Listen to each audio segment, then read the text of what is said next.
The clippers were still warm in Marcus Ellison's hand when the manager pointed toward the door. "You gave away company service," Gregory snapped across the luxury lounge. "Pack your tools. You're done." Every leather chair was occupied. Wealthy clients stared through mirrors framed in polished walnut. Stylists who had worked beside Marcus for years lowered their eyes. Security moved closer. No one defended him. Marcus, a 48-year-old black barber with nearly 3 decades of experience, did not argue. He did not raise his voice. He carefully folded his cape, unplugged his clippers, and placed each tool inside his worn leather case as though dignity were the last thing in that room Gregory could not take from him. The old veteran Marcus had helped stood near the glass doors, ashamed that he could not afford the haircut. As he reached for his coat, a small brass challenge coin slipped unnoticed into the folds of Marcus's cape. An eagle, a shield, and 7 tiny stars catching the amber light for half a second. Gregory saw only a poor customer and a disobedient barber. He had no idea what that coin connected them to.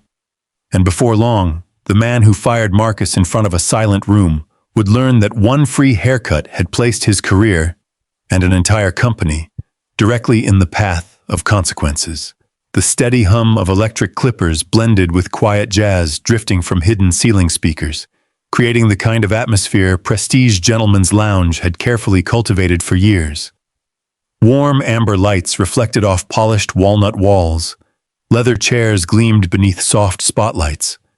Shelves displayed imported grooming products arranged with museum-like precision. Outside the tall windows, downtown Charlotte pulsed with late-afternoon traffic, luxury sedans sliding past glass office towers while pedestrians hurried along spotless sidewalks. Inside, success had its own scent. Sandalwood, fresh espresso, expensive cologne. Every customer who walked through those doors expected more than a haircut.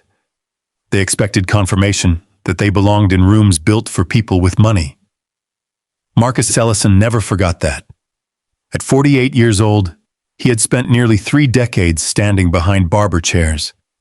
His hands had become steady long before his hair began turning gray around the temples. Customers often joked that Marcus could read a man's mood before the first strand of hair touched the cape. He never argued. He never rushed. He simply listened. That afternoon, his final customer wasn't wearing a tailored jacket or polished shoes. The elderly man stood uncertainly near the entrance, one hand resting on a worn wooden cane. His navy coat had been brushed clean, but showed years of careful mending along one sleeve.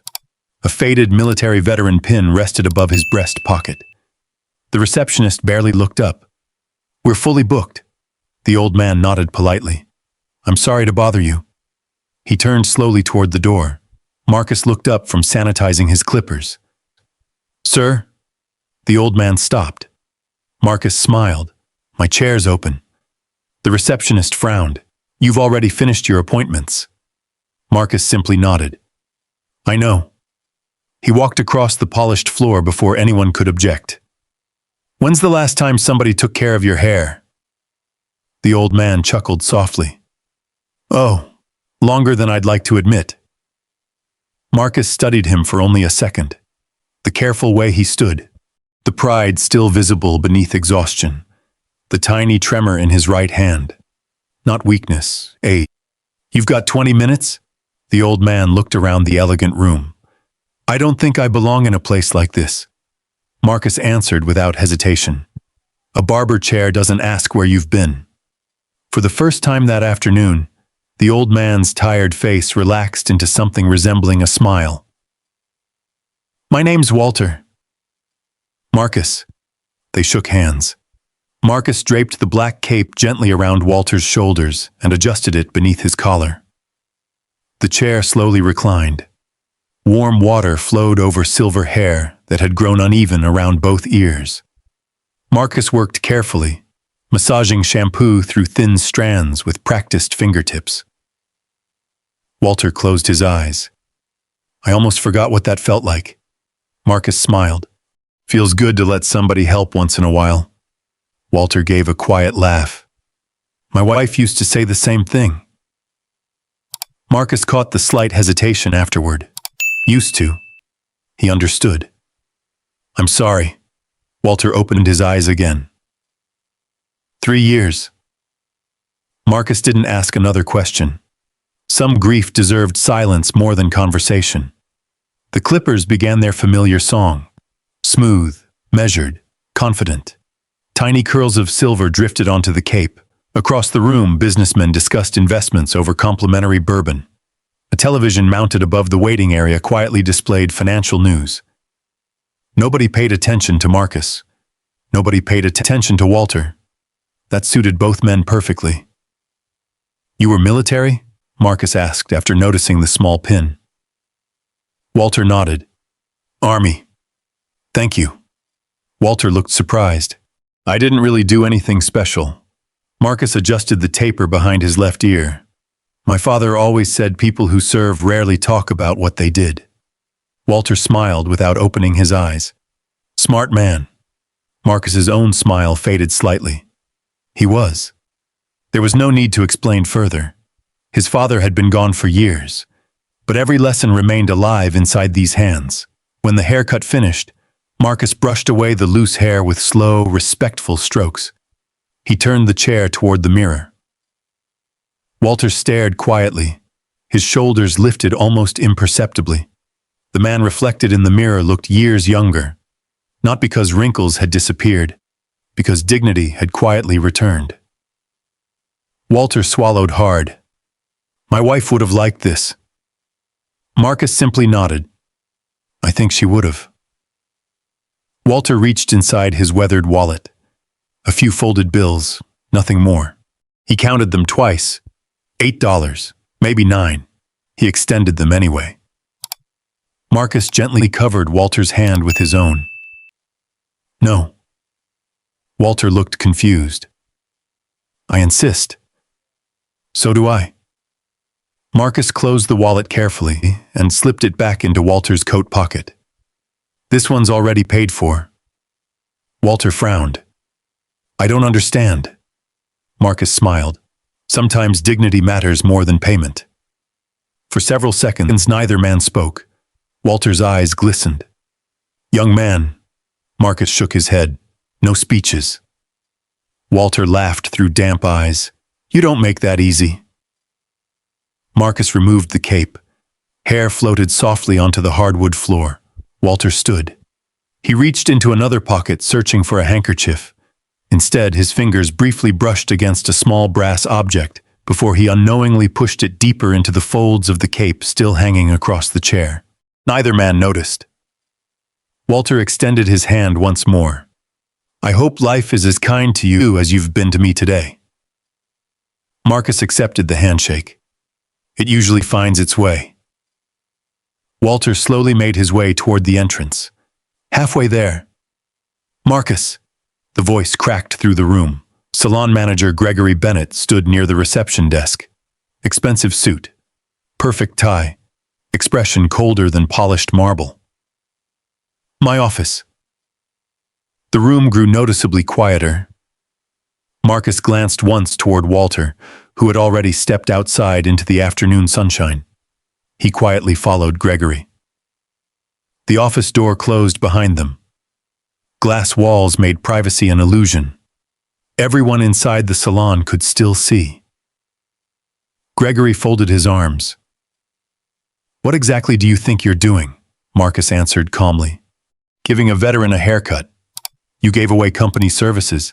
He couldn't afford one.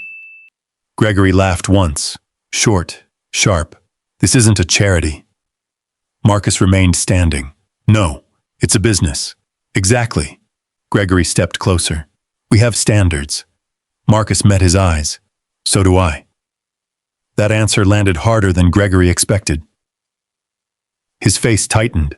I told this entire staff months ago. No unpaid services. No exceptions. Marcus spoke evenly. Some exceptions are worth making. Gregory's voice rose enough for people outside the office to hear. You don't decide company policy. Marcus didn't respond. You embarrassed this business. Silence. You embarrassed me. Still silence. Gregory yanked open the office door. Every conversation in the salon stopped. Customers looked up from leather chairs. Stylists froze with scissors in hand. Receptionists stopped answering phones. Security guards stationed near the entrance instinctively turned toward the commotion. Gregory pointed toward Marcus. "Pack your equipment." The room remained perfectly still. "You're finished here." Nobody moved. Nobody objected. Marcus looked slowly around the salon. Faces he'd worked beside for years. Stylists who had shared coffee with him every morning. Customers who had requested him by name. Not one person spoke. Not one. The silence settled heavier than any shouted insult. Marcus walked calmly back to his station. He unplugged his clippers, folded each cord carefully, placed his scissors inside their worn leather case. Every movement deliberate, unhurried. A young stylist standing 2 chairs away lowered her eyes. An older customer shifted uncomfortably in his seat, but remained silent. Gregory watched with crossed arms. Security remained nearby, although Marcus had offered no resistance. Marcus lifted the leather cape. His fingers brushed against something resting inside the folded cape. A small brass challenge coin. Heavy, cool. One side carried an unfamiliar family crest, surrounded by tiny engraved stars. He assumed Walter had accidentally left it behind. "I'll return this if he comes back." He slipped it gently into the inner pocket of his tool case. Outside, traffic continued moving through Charlotte exactly as before. Inside, Marcus walked toward the front doors. No anger, no protest, only quiet dignity. As he reached the entrance, he paused just long enough to look back once. Not at Gregory, not at the silent employees, at the empty barber chair. Then he stepped into the fading afternoon light. The glass door closed softly behind him. Inside, conversations slowly resumed. Outside, Marcus disappeared into the crowd, carrying nothing except his tools, his reputation, and a forgotten brass coin that would soon change far more lives than anyone inside that polished salon could possibly imagine. Charlotte was beginning to glow beneath the soft orange light of early evening. Office workers streamed out of glass towers carrying briefcases and coffee cups. Restaurant patios filled with laughter. Car horns echoed between buildings polished enough to reflect the fading sky. Marcus walked without hurrying. His leather tool case felt heavier than it had that morning, though nothing inside had changed except a small brass coin resting quietly beneath a folded cape. He crossed 2 intersections before stopping at a bus shelter. The digital sign flashed, Route 7, 9 minutes. A young woman in hospital scrubs leaned against the advertisement panel, rubbing tired eyes after what looked like a very long shift. An elderly maintenance worker carefully unwrapped half of a sandwich from wax paper. Nobody recognized Marcus. For that, he was grateful. The city kept moving. People always imagined losing a job would feel dramatic. It didn't. It felt strangely ordinary. The traffic lights still changed. The buses still arrived late. Someone laughed across the street. Life rarely paused simply because one person's world had cracked. When the bus finally pulled away from downtown, Marcus settled beside the window and watched expensive storefronts slowly give way to older neighborhoods. Brick buildings replaced mirrored glass. Murals replaced billboards. Fresh landscaping gave way to cracked sidewalks patched over again and again through the years. The farther north the bus traveled, the more familiar everything became. This was where Marcus had lived nearly all his life. Not glamorous, not forgotten, just honest. He stepped off near Oak Ridge Avenue and walked another 3 blocks toward a modest brick apartment building tucked behind an aging Baptist church. The hallway smelled faintly of lemon cleaner and someone's simmering chicken soup. Apartment 2B waited at the end of the corridor. Marcus unlocked the door. Silence greeted him. For years, that silence had belonged to 2 people. Now it belonged only to him. The apartment was small but carefully kept. A faded blue sofa, bookshelves built from stained pine boards, a dining table with only 2 chairs. Family photographs lined one wall. Most featured one smiling woman, his Aunt Lorraine.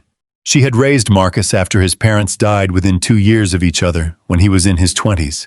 She had never married, never had children of her own, and somehow convinced Marcus that kindness was a form of wealth nobody could steal. Cancer had taken her 18 months earlier. Some evenings he still found himself listening for her slow footsteps crossing the hallway. Old habits survived longer than grief expected. Marcus set the leather case beside the kitchen table. He loosened his tie, opened the refrigerator.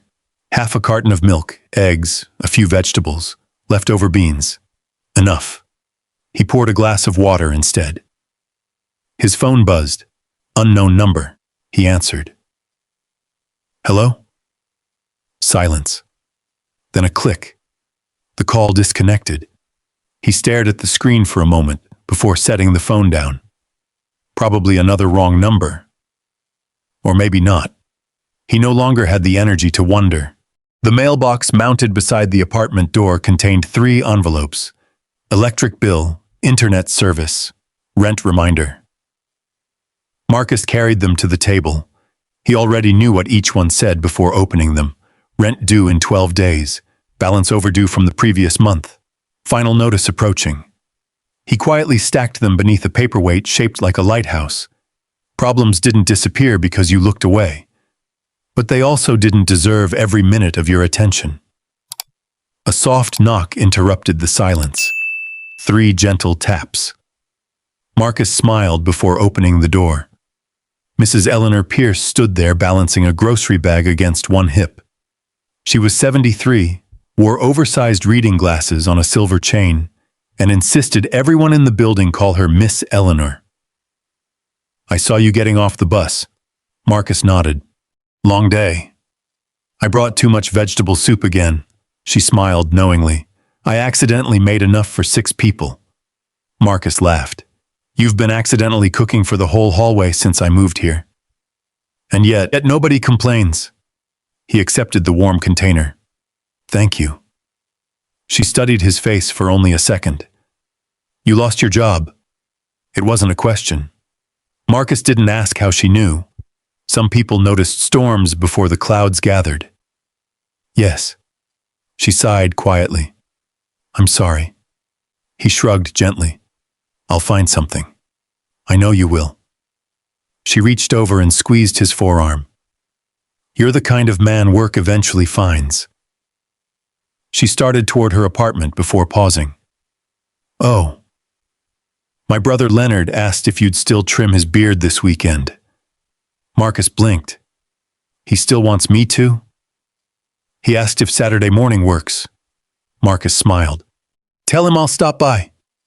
How much should I tell him? Marcus shook his head. Nothing. She smiled as though she expected exactly that answer. I'll tell him. The hallway grew quiet again. Marcus carried the soup inside. Steam curled upward as he poured a bowl. The warmth filled the apartment with the smell of tomatoes, herbs, and black pepper. For the first time since leaving the salon, his shoulders relaxed. The following morning began before sunrise. Marcus woke automatically at 5:30. Years of opening the shop had trained his body better than any alarm clock. For several minutes, he simply sat on the edge of the bed, listening to rain tapping softly against the windows. Then habit took over. Coffee, shower, pressed shirt. Only after buttoning the final cuff did reality interrupt. There was nowhere he needed to be. He stood motionless in the kitchen, then slowly removed the tie. The first salon sat 6 miles away. The owner greeted him politely, until she heard where he had last worked. Prestige? Yes. Recognition flickered across her face. I'm sorry. We've already hired someone. Marcus nodded. Thank you for your time. The second salon never invited him inside. The manager spoke through the doorway. We're not accepting applications. I only wanted to leave a resume. We're good. Door closed. The third owner actually read the resume. She seemed impressed. 27 years experience, excellent references, state certifications, competition awards. Then she made one phone call, only one, When she returned, her smile had disappeared. I'm afraid we can't move forward. Marcus accepted the resume back. No problem. It wasn't personal. I know. By lunchtime, he had visited 6 shops. Every answer sounded different. Every rejection felt the same. Near 4 o'clock, his phone finally rang. Hope arrived before the caller even spoke. Marcus Ellison? Yes. This is Angela from Crown District Barbers. His face brightened. We reviewed your application. Wonderful. There was a pause, long enough to erase the smile before she continued. I've also spoken with Gregory Bennett. Marcus looked out across the parking lot. I understand. Angela sounded genuinely uncomfortable. He described several concerns. Marcus said nothing. He suggested you ignored company policies repeatedly. Still silence. I have to protect my business. Marcus answered softly. I hope it goes well for you. Before she could apologize further, he ended the call. He sat inside his aging pickup truck for several minutes without starting the engine. Rain streaked across the windshield. Traffic rolled past. His reflection stared back from the glass. Not angry, just tired. Very tired. By evening, he returned to Oak Ridge Avenue carrying exactly what he had left with that morning. His resume, his leather case, his dignity, nothing else. As he climbed the apartment steps, he noticed Mr. Leonard Pierce struggling to unlock his own front door. The elderly man smiled sheepishly. Hands don't work like they used to. Marcus took the grocery bags from him. I've got them. Inside the apartment, Leonard lowered himself carefully into a chair. His white beard had grown uneven over the past month. I heard about your job. News traveled quickly in buildings where neighbors still spoke to one another. Marcus nodded. So did everybody else. Leonard looked embarrassed. I shouldn't ask. Ask what? The beard. Marcus smiled. Sit still. He returned to his apartment, retrieved his clippers, and came back 5 minutes later. No payment discussed. None expected. The familiar buzzing filled the small living room. Leonard relaxed immediately. You always make a fellow look respectable. Marcus carefully shaped the beard. My aunt used to say people stand taller after a good haircut. Smart woman. The smartest. When he finished, Leonard studied himself into the hallway mirror. My wife would have approved. Marcus smiled. Then we did it right. As he packed away the clippers, Leonard quietly reached toward his wallet. Marcus gently stopped him. You've already paid. I didn't. You've been my neighbor for 12 years. That's worth something. Leonard looked away before Marcus could see the moisture gathering in his eyes. Walking back toward apartment 2B, Marcus suddenly understood something. He had lost his profession. He had not lost himself. The two were never the same thing. Inside his apartment, he placed the clippers carefully back inside the leather case. As he folded the cape, something metallic rolled gently against the bottom. The forgotten brass challenge coin caught the kitchen light for just a second before disappearing beneath the fabric once again. Marcus picked it up, turned it over, ran his thumb across the unfamiliar crest. I hope you come back for this, Walter, he murmured quietly. He set it carefully into the small, zippered pocket inside the case for safekeeping. Outside, rain finally stopped. Far above the neighborhood, clouds slowly parted to reveal a strip of evening sky glowing deep blue. Marcus didn't know it yet, but somewhere beyond those clouds, beyond another city and another continent only hours earlier, a man had already begun searching for exactly that coin. For Marcus, the next morning brought no mystery, only bills. The rent notice still sat beneath the lighthouse paperweight. His phone showed 3 missed calls, none from employers. A 4th salon had sent a short email before sunrise. Thank you for your interest. We have decided to pursue other candidates. Marcus read it once, deleted it, and poured the last of the coffee into a chipped blue mug that had belonged to Aunt Lorraine. Outside his kitchen window, Oak Ridge Avenue was waking slowly. A city bus groaned at the corner. Metal shutters rattled upward over the grocery store. Across the street, volunteers carried boxes through the side entrance of Grace Street Community Kitchen, where hot meals were served every afternoon to anyone willing to stand in line. Marcus had known the director, Renee Parker, for years. She was 61, broad-shouldered, sharp-eyed, and capable of organizing 20 volunteers with one raised eyebrow. She had sat beside Aunt Lorraine through 3 hospital nights when Marcus was too exhausted to keep his eyes open. At 9:30, Marcus crossed the street carrying his leather case. Renee stood in the kitchen doorway directing 2 men toward a stack of canned vegetables. When she saw him, she wiped her hands on her apron. "I heard." Marcus gave a tired smile. "That fast?" "This neighborhood knew before you got home." She studied his face. "You all right?" "I will be." "That wasn't what I asked." Marcus looked past her into the kitchen. Steam rose from several steel pots. The room smelled of onions, broth, and fresh bread. Volunteers moved between counters beneath bright fluorescent lights. "I need work." Renee nodded. "We can't pay a barber." "I know. We can use somebody who knows how to fix a leaking faucet." "I don't." "Then you are no use to me." Marcus almost smiled. Renee folded her arms. "What are you really asking?" He glanced toward the narrow strip of sidewalk beside the kitchen entrance. Morning sunlight warmed the brick wall there. An outdoor electrical outlet sat beneath a locked metal cover. "Would you let me use that space?" "For what?" Marcus lifted the leather case. Renee looked at it, then at him. A slow understanding passed across her face. "You planning to open a salon on my sidewalk?" "Just one chair." "You own a chair?" "Not yet." Renee shook her head, but the corner of her mouth rose. Your aunt would call this stubborn." She usually did. She would also bring lemonade. She usually did that too. Renee unlocked the outlet cover. "You keep the walkway clear. You clean every hair. And if the health inspector comes around, I have never seen you in my life." Marcus nodded solemnly. "Understood."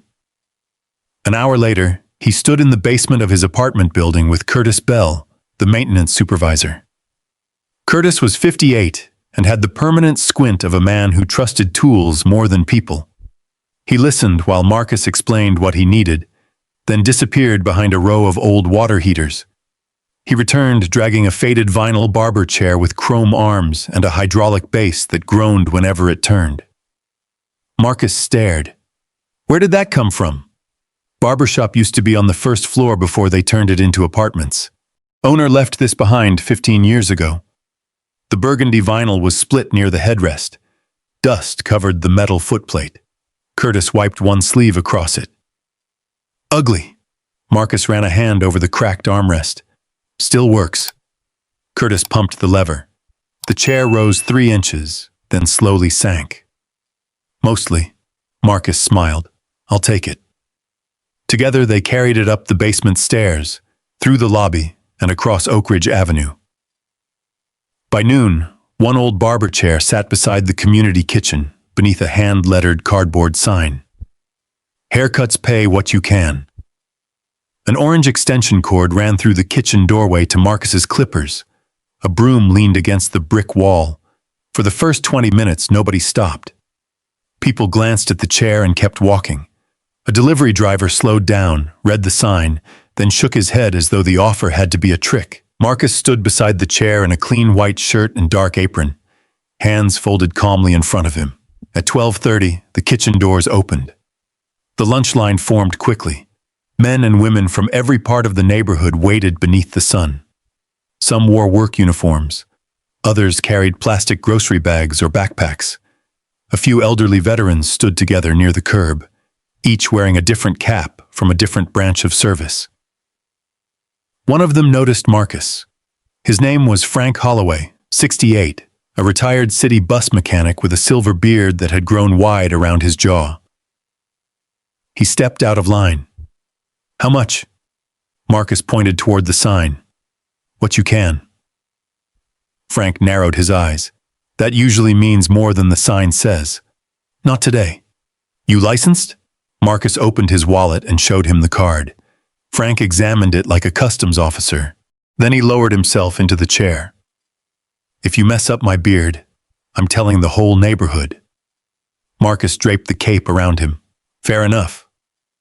The clippers came alive. Their low hum drew attention more effectively than any advertisement. Marcus cleaned the edges around Frank's ears, shaped the beard beneath his chin, and softened the line along both cheeks. He worked slowly because Frank's skin was thin and easily irritated. The lunch line moved. People watched. When Marcus finished, he held up a small hand mirror. Frank turned his head left, then right. His suspicious expression disappeared. Well, Marcus brushed loose hair from his shoulders. That good or bad? Frank touched his beard. My wife passed 8 years ago, and she still would have found something wrong. Marcus smiled. Then we got close. Frank laughed loudly enough to turn several heads. He reached into his pocket and produced $3 and a bus token no longer accepted by the city. Marcus took the $3. Frank placed the old token on the small folding table anyway. For luck. By 1 o'clock, a second man sat in the chair. Then a third. A hospital cleaner named Thomas Green came straight from an overnight shift. His gray uniform wrinkled and his eyes red from exhaustion. He had an interview the following morning for a supervisory position and could not afford the cut he wanted. Marcus gave him one anyway. When Thomas tried to promise payment after his next check, Marcus shook his head. Walk into that interview like you already belong there. Thomas looked at his reflection. For a second, the exhaustion left his face. I haven't felt like I belonged anywhere in a while. You do now. Near 2 o'clock, a woman named Gloria Price approached with her older brother, Samuel. Samuel was 74 and recovering from a minor stroke that had left his right hand weak. His beard had grown uneven because he could no longer hold a razor safely. He hates asking for help, Gloria whispered. Samuel heard her. I hate being discussed like furniture too. Marcus smiled. Then you and I will talk directly. He brought a kitchen chair beside the barber chair so Gloria could rest while he worked. Samuel's speech came slowly, but Marcus never finished a sentence for him. He waited through every pause. He turned the clippers off whenever Samuel spoke so the old man would not have to compete with the noise. When the shave was done, Samuel touched his face with his stronger hand. Clean. Very. Samuel reached for his wallet. Marcus stopped him. Next time. Samuel frowned. There'll be a next time? As long as you want one. Gloria looked away, blinking quickly. The afternoon stretched warm and gold. Bus brakes sighed at the corner. Kitchen trays clattered behind the open doors. The scent of fresh cornbread drifted onto the sidewalk. Renee eventually carried out a pitcher of lemonade and several paper cups. I suppose your customers need refreshments. Marcus accepted a cup. You said you weren't involved. I have no idea who you are. By the third day, the folding table held disinfectant, combs, neck strips, and a glass jar with $5 written on a piece of masking tape. By the fourth, someone donated a better extension cord. Curtis repaired the chair's hydraulic pump. Frank brought a striped barber pole he had found at a flea market. Though it did not light up, people began arriving before Marcus set out the sign. A hotel dishwasher stopped by after his shift. A postal carrier came during her lunch break. 2 veterans from a nearby apartment complex arrived together, arguing about which branch had the worst barbers. Marcus served them all. Sometimes he received $10, sometimes 1, sometimes a bag of apples, a container of stew, or a handwritten promise to repay him. He kept none of the promises. At night, however, the numbers remained unforgiving. He counted the jar on his kitchen table. $43 after 4 days. Enough for groceries. not enough for rent. The overdue notice remained beneath the lighthouse. Marcus looked toward the leather case. Inside the zippered pocket, the brass challenge coin waited in silence. He still had no way to reach Walter. No last name, no phone number. Only a face and a memory. The following afternoon, a cold wind moved through Oak Ridge Avenue and scattered loose leaves beneath the chair. Marcus was trimming a retired warehouse worker named Joseph Grant when a city bus stopped at the corner. The driver stepped down during his break. His name was Aaron Mills, 52, broad frame, tired eyes. He watched Marcus finish Joseph's haircut. "Got time for one more?" Marcus looked at the line. "Always." Aaron removed his cap. A scar crossed the side of his scalp from an accident years earlier. Most barbers rushed around it. Marcus did not.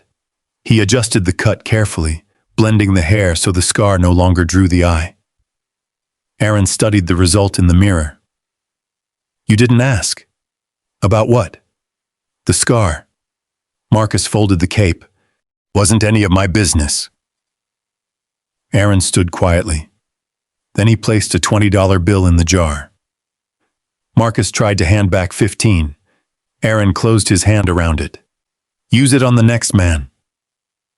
A woman waiting near the kitchen door lifted her phone and recorded the moment. Marcus noticed. He raised one hand. "Ma'am, please don't film people without asking."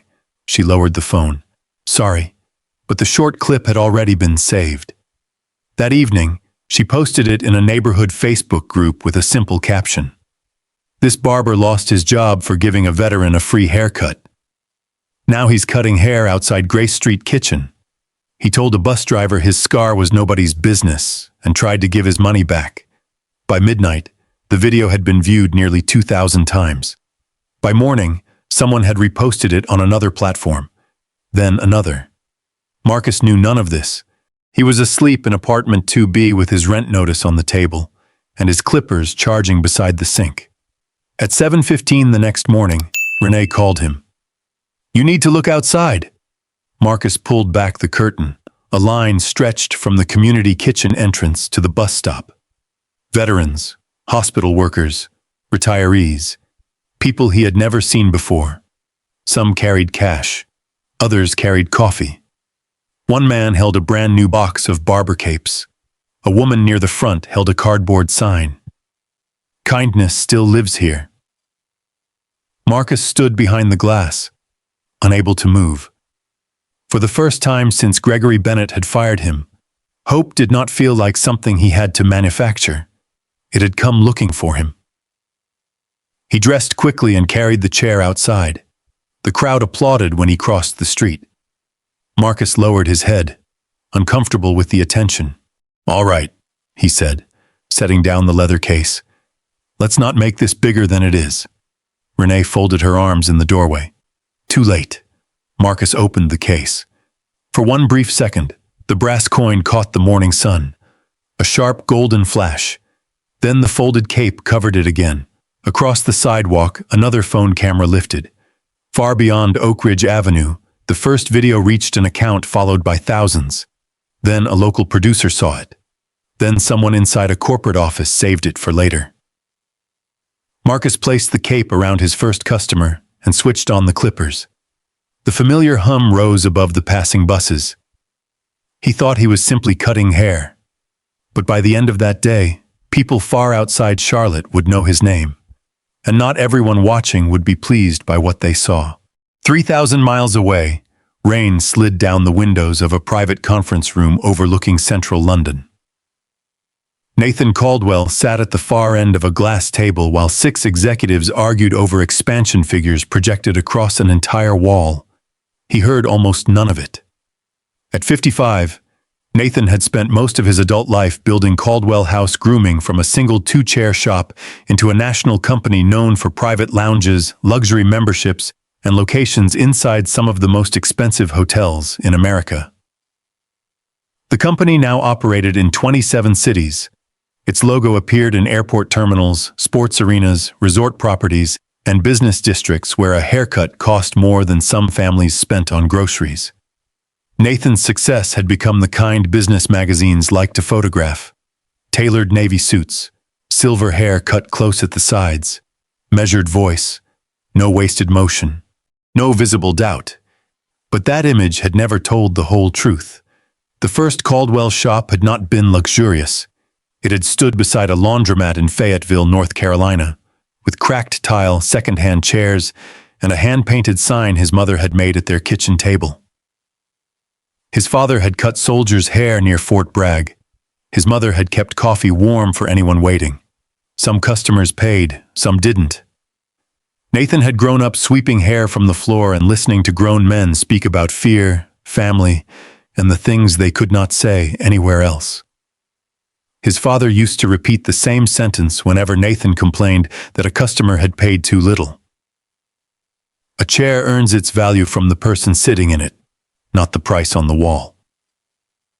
Nathan had carried those words for years. At least he thought he had. Across the table, an executive tapped a remote. A slide changed. Projected revenue, premium client retention, brand elevation strategy. Nathan leaned forward. What does brand elevation mean? The room quieted. The executive, Martin Vale, smiled cautiously. Reducing inconsistency across markets. Meaning? We want customers to have the same experience whether they're in Miami, Dallas, or Charlotte. That still doesn't answer me. Martin glanced toward another executive. Nathan noticed. He always noticed when people looked elsewhere before answering. Martin cleared his throat. We're refining the customer profile. Nathan's expression did not change. What profile? High-value professionals, travelers, corporate members, people aligned with the Caldwell House identity. Nathan rested both hands on the table. And who isn't aligned? Nobody answered. Rain whispered against the glass. Finally, Martin said, We're protecting the atmosphere. Nathan stared at him for a long moment. The phrase sounded polished. It also sounded familiar in the wrong way. Send me the full policy language. It isn't really a written policy. Then send me whatever you're using instead. Martin's smile tightened. Of course. Nathan closed the presentation with one press of a button. The glowing charts vanished. We're done for today. Several executives looked confused. The acquisition meeting is in 20 minutes, someone reminded him. Move it. To when? I'll let you know. Nathan stood and walked out before anyone could respond. His assistant, Claire Mason, followed him into the corridor. She was 44, efficient without being cold, and one of the few people in Nathan's life who could tell when silence meant anger rather than concentration. You've been asking about the customer policies for 3 months, she said. I've been getting answers for 3 months. Not the ones you wanted. Not real ones. They entered a private elevator. Nathan watched the numbers descend. How many complaints this quarter? Claire opened her tablet. Formal complaints? All of them. 112. Nathan turned. Last year? 47. The elevator continued downward. Employee complaints? 31. Last year? 12. Nathan looked at his reflection in the brushed steel doors. Why didn't this reach me sooner? It did. Claire's answer was quiet. Nathan looked at her. She held his gaze. The summaries reached you. The details were filtered by operations. The elevator doors opened into a marble lobby. Nathan didn't move. By whom? Martin's office. A driver waited outside beneath a black umbrella. Nathan walked into the rain without taking it. By the time he reached the car, his shoulders were wet. Claire entered from the opposite side. Change the flight. She looked up. We're scheduled for New York tomorrow. Charlotte. When? Tonight. Claire searched his face. Unannounced? Completely. She nodded and began typing. The car moved through wet London streets, passing red buses and glowing storefronts blurred by rain. Nathan looked out the window. Charlotte had been on his mind for months. The flagship lounge there had posted record profits. Customer spending had increased. Luxury memberships had doubled. Yet employee turnover was the highest in the company. Complaints about dismissive treatment had also risen, though every report seemed to end with the same sentence. Issue resolved at local level. Nathan had learned long ago that repeated reassurance was often another form of concealment. His phone buzzed, a video link from an unfamiliar account. Claire glanced over. Another complaint? Nathan opened it. The image showed a black barber standing beside an old chair on a sidewalk. A line of people waited near a community kitchen. City buses passed behind them. The video quality was uneven, but the man's hands were steady. Nathan watched him finish shaping the beard of an older customer. The customer tried to pay more. The barber returned the money. Use it on the next man. Nathan replayed the clip. Then again. There was something in the barber's stillness that unsettled him. Not weakness, not performance, discipline. At the bottom of the post, several comments repeated the same claim. Fired from Caldwell House for giving a veteran a free haircut. Nathan's thumb stopped moving. He turned the phone toward Claire. Find out who this is. She read the caption. Marcus Ellison. You already know? The post started circulating this morning. And nobody sent it to me? I just received it from communications. Nathan looked back at the screen. Why was he fired? Claire scrolled. Local management says repeated unauthorized discounts and policy violations. What policy? It doesn't specify. Who signed the termination? Gregory Bennett, Charlotte flagship manager. Nathan leaned back. Book no meetings after we land. Claire nodded. What do you want the Charlotte team told? Nothing. The word came out harder than he intended. He softened slightly. Nobody knows I'm coming. The plane left London shortly before midnight. Hours later, above the Atlantic, the cabin lights dimmed. Claire slept across the aisle. Nathan did not. He sat alone with his jacket folded beside him, and the video paused on Marcus's face. Outside the darkness stretched without interruption. Nathan opened a small leather box from his briefcase. Inside rested a brass challenge coin. It was heavier than an ordinary coin, worn smooth along one edge. On the front, an eagle stood above a shield. On the back, the Caldwell crest was surrounded by 7 tiny stars.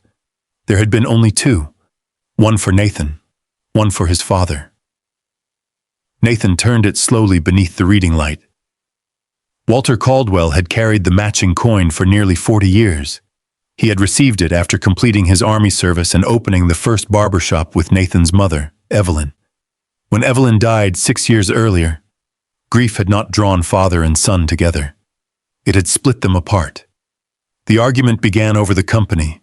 It ended over everything else. Walter accused Nathan of turning their family name into a luxury brand that no longer recognized the people who built it. Nathan accused Walter of resenting every success he had achieved. Harsh words followed, words neither man could take back. Walter left Nathan's home before dawn the next morning. He stopped answering calls. Then he changed his number. By the time Nathan decided pride had cost enough, his father was gone. Private investigators found old addresses, bus records, a veterans clinic appointment in Virginia. Then nothing. Years passed. Nathan kept searching quietly. No public plea, no interviews, no reward announcement. He could not bear to turn his father into a headline.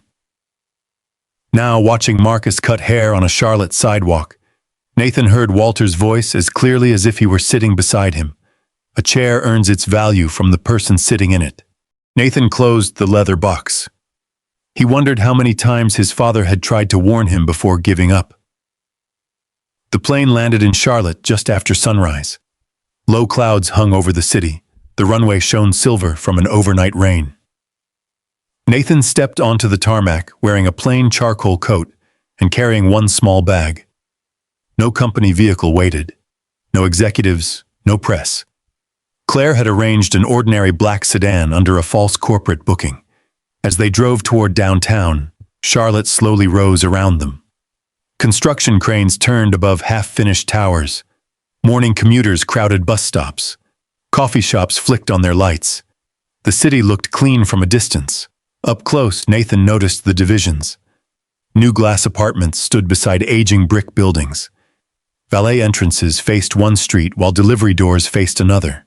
At a traffic light, he saw a man in a hotel uniform eating breakfast from a paper bag while standing beneath an awning that belonged to a restaurant he could probably never afford.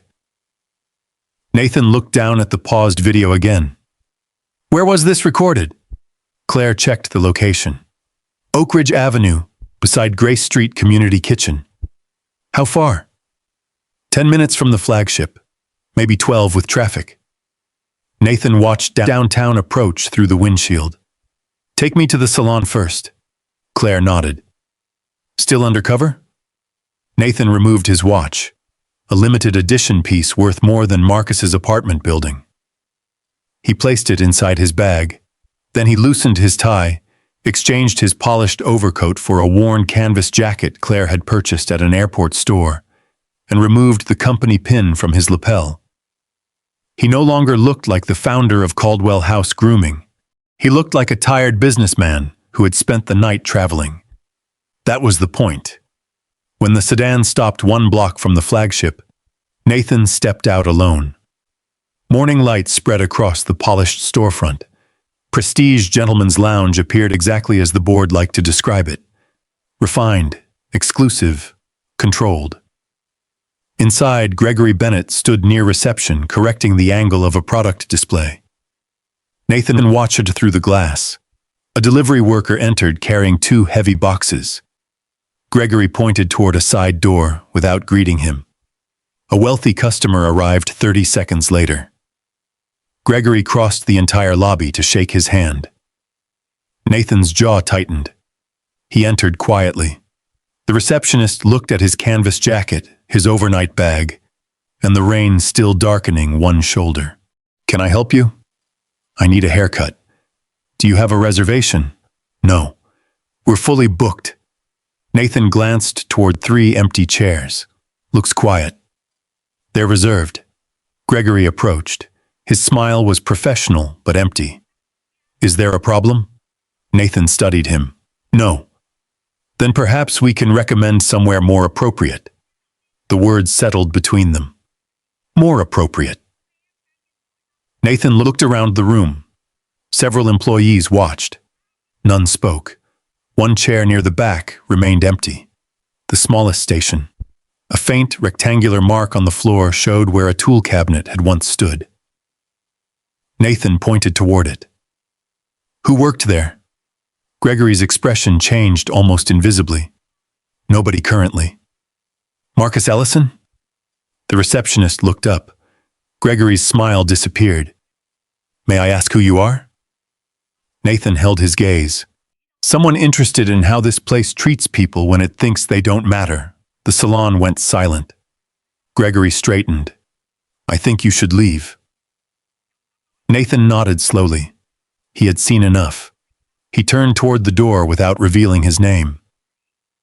As he stepped outside, Claire called, I found something else. Nathan walked beneath the awning. What? The veteran Marcus helped. Do we have a name? Only Walter. Nathan stopped. Traffic moved past him in the wet street. Claire continued. No last name, no clear photograph yet. Nathan stared through the glass at Gregory returning to the reception desk as though nothing had happened. Walter, he repeated. The name carried more weight than it should have. Across the city, Marcus was unfolding his cape beside the community kitchen. Inside his leather case, the matching brass coin waited in a zippered pocket. Nathan looked toward Oak Ridge Avenue, hidden beyond the towers. For the first time in years, the search for his father and the crisis inside his company seemed to be moving toward the same place. And he had no idea that both answers were already sitting beside a battered barber chair on a Charlotte sidewalk. By 10 o'clock that morning, Marcus had already cut 7 heads. The line beside Grace Street Community Kitchen stretched past the bus stop and around the corner beneath a row of leafless sycamores. Some people waited in folding chairs neighbors had brought from home. Others leaned against the brick wall holding coffee in paper cups, while city buses sighed at the curb and pulled away in clouds of diesel. The old burgundy chair groaned every time Marcus raised it. The clippers warmed in his palm. He worked without rushing. A retired hotel porter named Calvin Rhodes sat beneath the cape, his hands folded over the polished head of a wooden cane. Calvin was 76 and had spent 40 years opening doors for guests who rarely looked at him twice. "Got a funeral tomorrow," he said. Marcus softened the line around his temple. "Someone close?" "My brother." "I'm sorry." Calvin nodded once. "He always hated when my hair got too high on the sides." Marcus adjusted the guard. "Then we'll make sure he has nothing to complain about." Calvin smiled faintly. When the cut was finished, he reached for his wallet. Marcus stopped him. "Keep it." Calvin frowned. "I can pay something. You have enough to carry this week." For a moment, Calvin looked as if he might argue. Then he placed one hand over Marcus's wrist. "People keep telling me I'm strong." His voice lowered. "I'm tired of being strong." Marcus stood beside him without speaking. Sometimes comfort was not advice. Sometimes it was simply refusing to leave. Across the sidewalk, a television reporter watched the exchange. Her name was Dana Wells, 41, a field producer for a local morning program. She had arrived with a camera operator after seeing the online clips. She expected a quick human interest piece, a barber, a folding chair, a neighborhood trying to help one of its own. But the longer she watched, the less simple the story became. Marcus trimmed a grocery clerk's beard while asking about his injured shoulder. He helped an elderly woman carry 2 meal containers to the bus stop. When a kitchen volunteer slipped on wet pavement near the rear door, Marcus shut off his clippers, hurried over, and steadied the man before he fell. He sat him down, checked his ankle, and stayed until Renee found an ice pack. He never looked toward Dana's camera. That interested her more than anything. Near noon, she approached him. "Marcus Ellison?" He continued cleaning his clippers. "Yes. I'm Dana Wells with Queen City Morning." Marcus looked at the microphone, then at the camera. "I don't want to make anybody uncomfortable. We can keep customers out of frame. I'm not looking for publicity." "I understand." Dana lowered the microphone. "But people are asking why a barber with nearly 30 years of experience is working from a sidewalk." Marcus glanced toward the line. The people waiting had grown quiet. They wanted to hear his answer.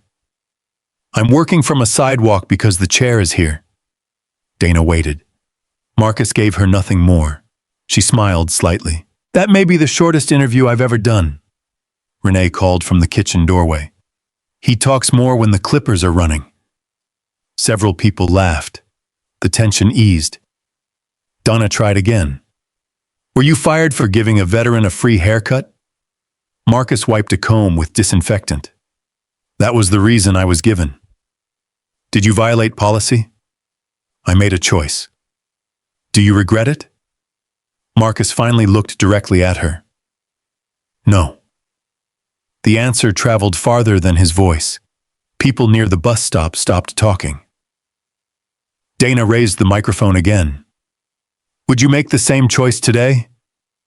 Marcus glanced at Calvin, who was still seated nearby with his cane between his knees. "Yes." No speech, no anger, just one word. Dana knew immediately which part of the interview would lead the evening broadcast. Across downtown, Gregory Bennett watched the live preview on a monitor mounted above the reception desk. The caption beneath Marcus's face read, "Local barber fired after helping veteran Gregory stood perfectly still."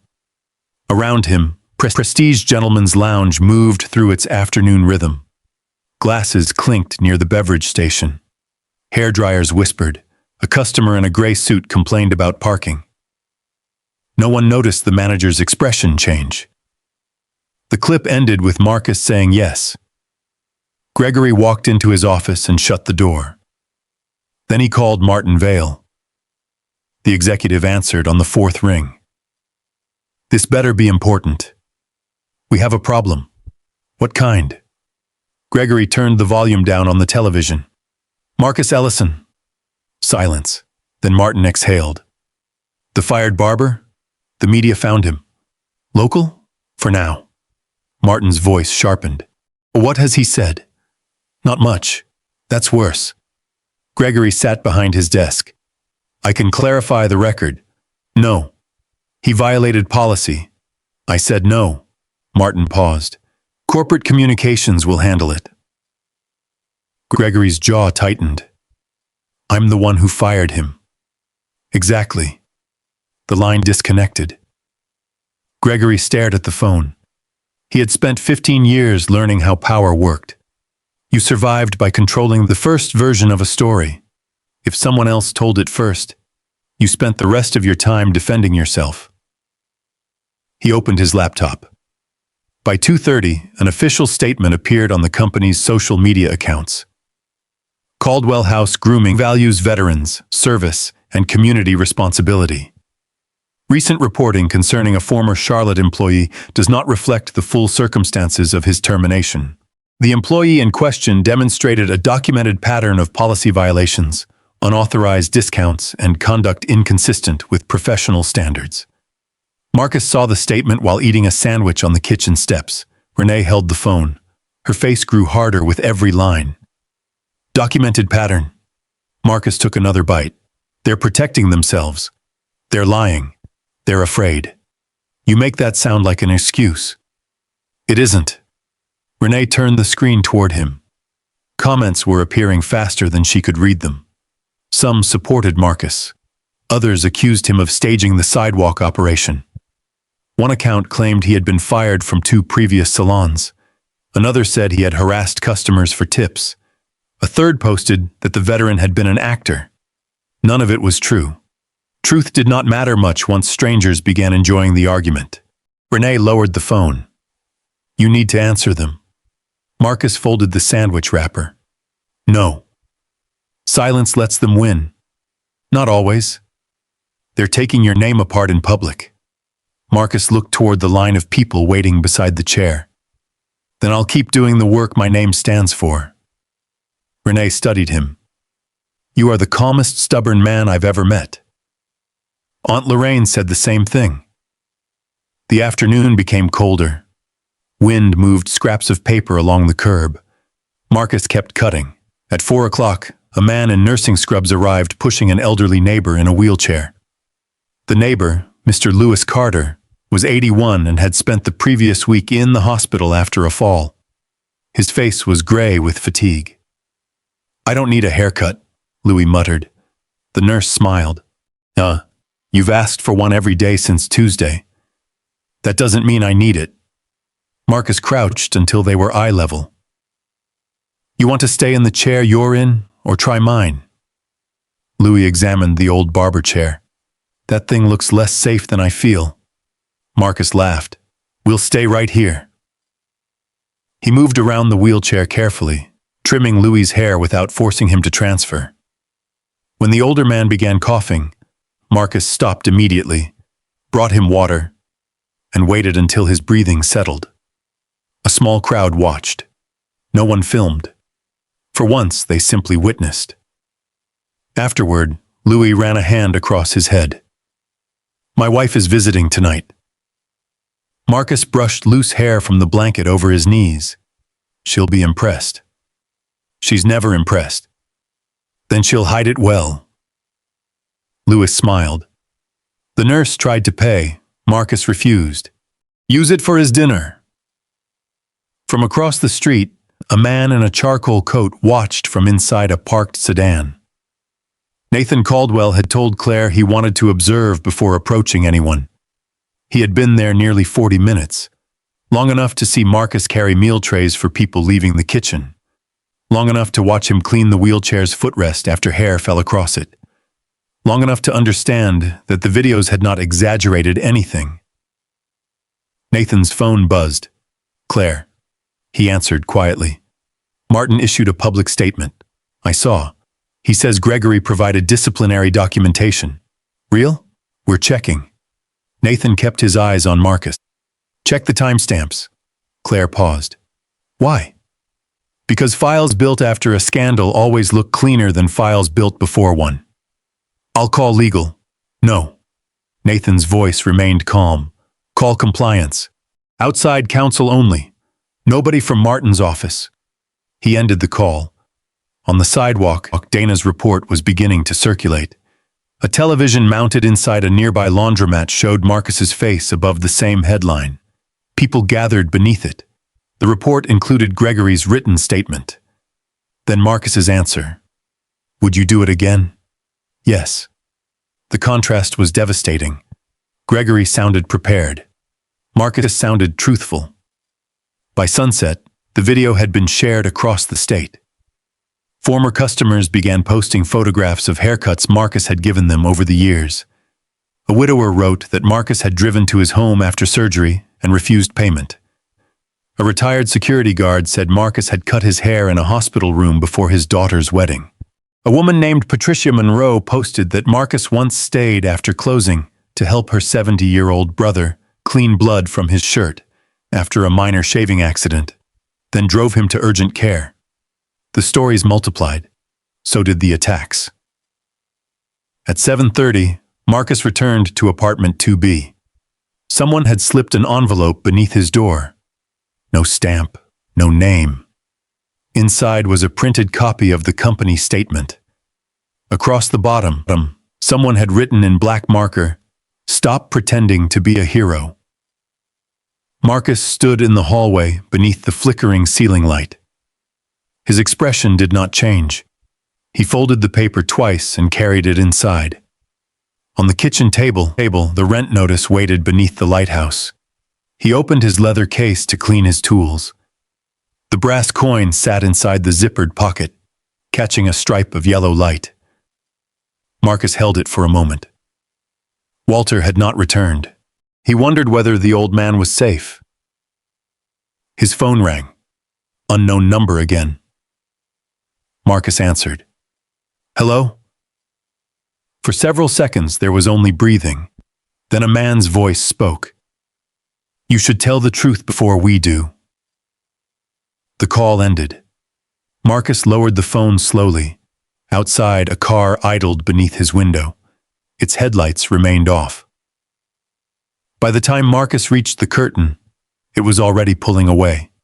He stood in the dark apartment with the brass coin in one hand and the phone in the other. Across Charlotte, former co-workers were receiving messages reminding them of confidentiality agreements. Inside the corporate office, files were being edited. And somewhere in the city, Walter Brooks sat alone before a television, staring at Marcus's face and realizing that the small brass coin he had carried for nearly 40 years was no longer in his pocket. The apartment around him was dim, except for the blue light of the screen. A lamp beside the sofa had burned out weeks earlier. Walter had bought a replacement bulb, set the box on the kitchen counter, and never opened it. Without Elaine there to complain about the darkness, many small things had simply remained undone. The evening news replayed the same image. Marcus standing beside the worn barber chair, clippers in one hand, calm eyes fixed on the reporter. Would you make the same choice today? Yes. Walter leaned forward. His military jacket hung over the back of a dining chair. He had checked its pockets 3 times already. Nothing. He searched the shallow wooden bowl beside the front door, where Elaine used to make him leave his keys. Nothing. He emptied the drawer beneath the telephone. Old receipts, a church bulletin, 2 batteries, a photograph of Elaine in a red winter coat. No coin. Walter stood in the middle of the apartment, breathing harder than the effort required. The coin was not valuable in any ordinary sense. It was brass, not gold. Worn, scratched, dull around the edges. But it was the only object he had carried through every version of his adult life. The army, the first barber shop, Nathan's birth, Evelyn's illness, the rise of the company, the funeral, the argument, the years afterward when pride became easier than forgiveness. Walter pressed both palms against the kitchen table and closed his eyes. Then he remembered the haircut, the cape sliding from his shoulders, his hand reaching for the photograph of Elaine, something heavy slipping from his pocket, the small sound of metal striking the chair. He had assumed it was a buckle. He opened his eyes. Marcus. The name escaped the room like a prayer. Walter moved faster than he had in months. He pulled on the military jacket, buttoning it unevenly the first time, then correcting it. He grabbed his cane and stepped into the hallway without turning off the television. Rain had begun again. Not heavy, a fine cold mist that coated the sidewalks and turned every streetlight into a blurred yellow halo. Walter waited beneath the cracked shelter at the corner while buses came and went. The first driver shook his head when Walter asked for Oak Ridge Avenue. "Wrong direction, sir. You need the number 11. The number 11 arrived 19 minutes later. Walter climbed aboard slowly. The driver lowered the step without being asked. "Take your time." Walter nodded. He sat near the front, one hand gripping the cane, the other closed around the empty pocket where the coin should have been. Charlotte passed outside in wet fragments. Closed storefronts. Neon signs reflected in puddles, a supermarket worker pushing carts beneath a plastic poncho, a couple huddled beneath one umbrella outside a diner. Walter barely saw any of it. He kept thinking about the first time the coin had been placed in his palm. Nathan had been 18 then, tall, restless, impatient to leave North Carolina and prove himself somewhere larger. Walter had given him the matching coin on the morning Nathan left for college. "One for you," Walter had said. "One for me." Nathan turned it over. "What does it mean?" "It means you can go anywhere you want and still remember where you came from." Nathan had laughed. "Dad, I'm going 3 hours away." Walter had laughed too. At the time, 3 hours felt like nothing. Years later, father and son could stand in the same city and feel oceans apart. The bus hissed to a stop near Grace Street Community Kitchen. Walter stepped onto the wet pavement. The sidewalk chair was empty. The cardboard sign had been taken inside. A few damp strands of hair clung to the cracks in the concrete, darkened by rain. Walter's heart sank. He knocked on the kitchen door. Renee opened it wearing a heavy cardigan over her apron. The kitchen behind her was nearly dark. "We're closed." "I'm looking for Marcus Ellison." She studied him. "You Walter?" His eyebrows rose. "Yes." Recognition softened her face. "He's been hoping you'd come back." "Do you know where he lives?" Renee looked toward the rain, then at Walter's cane. "You didn't come all this way to ask about another haircut." "No, ma'am." "What happened?" Walter hesitated. "I left something with him." Renee reached for her coat. Come on. You don't have to walk me." "I know." She locked the kitchen and led him across Oak Ridge Avenue. The apartment building glowed weakly beneath an aging security light.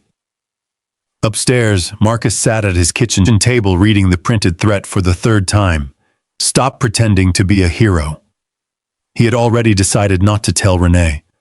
Not because he was afraid, because fear spread quickly when given the right words. The phone call troubled him more. The voice had been calm, prepared. People who shouted wanted to frighten you in the moment. People who spoke softly often had plans. Marcus folded the paper and slipped it into an envelope with the company statement. He did not throw either one away. Aunt Lorraine had taught him that dignity did not require foolishness. You could forgive someone and still keep the receipt. A knock sounded at the door.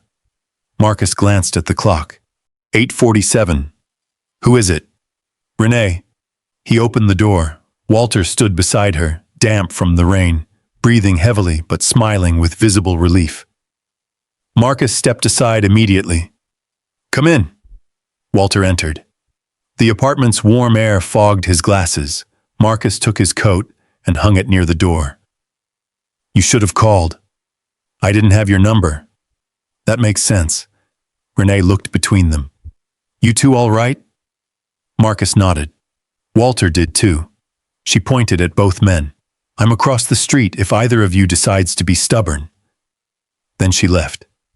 Marcus guided Walter toward the kitchen table. You want coffee? If it isn't trouble, it's never trouble. Walter sat while Marcus filled the old metal kettle. The apartment was quiet, except for water rushing from the faucet and the soft click of the stove. Walter's eyes moved across the room, the unpaid bills beneath the lighthouse paperweight, the polished clippers drying beside the sink, a framed photograph of Marcus and Aunt Lorraine, the leather tool case resting on the second chair. Walter looked away from the overdue notice. There are moments when seeing another person's hardship feels like trespassing. Marcus set down 2 mugs. You saw the news. Walter nodded. I'm sorry. For what? For what happened after that haircut? You didn't fire me. No. But you walked into the shop. That isn't a crime. Walter lowered his eyes. It seems to have cost you enough. Marcus sat across from him. The choice was mine. You keep saying that. Because it's true. Walter wrapped both hands around the mug. His fingers trembled against the ceramic. You don't know me. I know enough. You know I'm old.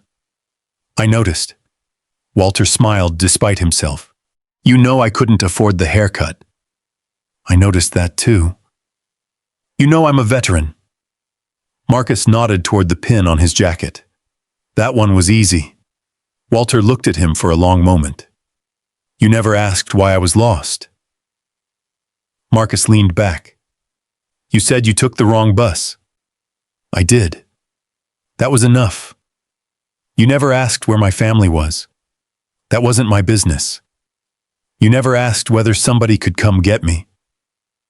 You looked like a man who wanted to leave on his own feet. Walter's mouth tightened. Emotion pressed against the words before he could speak them. Elaine used to understand that. Marcus said nothing. Walter looked toward the leather case. I think I left something. Marcus stood. He opened the case and reached into the zippered pocket. The brass coin rested in his palm beneath the kitchen light. Walter's breath caught. For several seconds, neither man moved. Marcus crossed the small distance between them and placed the coin carefully on the table. I kept it safe. Walter touched it with one finger before picking it up. The tension left his shoulders so suddenly that he seemed smaller. You have no idea what this means. I figured it mattered. How? Marcus nodded toward the worn edge. People don't carry something that long unless it does. Walter turned the coin over. The engraved crest caught the light. An eagle above a shield. 7 stars around the border. Marcus watched the old man's thumb pass across the design as if following a familiar road. Was it from your unit? Partly. Walter's voice had changed. Softer, more guarded. My wife and I had 2 made after I left the army. For you both? Walter shook his head. One for me. He paused.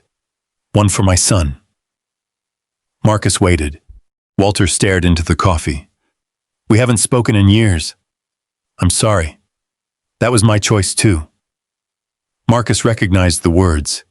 He did not challenge them. Walter reached inside his jacket for an old flip phone. The screen remained black. Battery died on the bus. Marcus slid his own phone across the table. Use mine. Walter did not pick it up immediately. His hand hovered above it. Marcus watched conflict move across his face. Fear, pride, regret, hope too painful to trust. You don't have to call anybody tonight, Marcus said. Walter looked up. I think I do.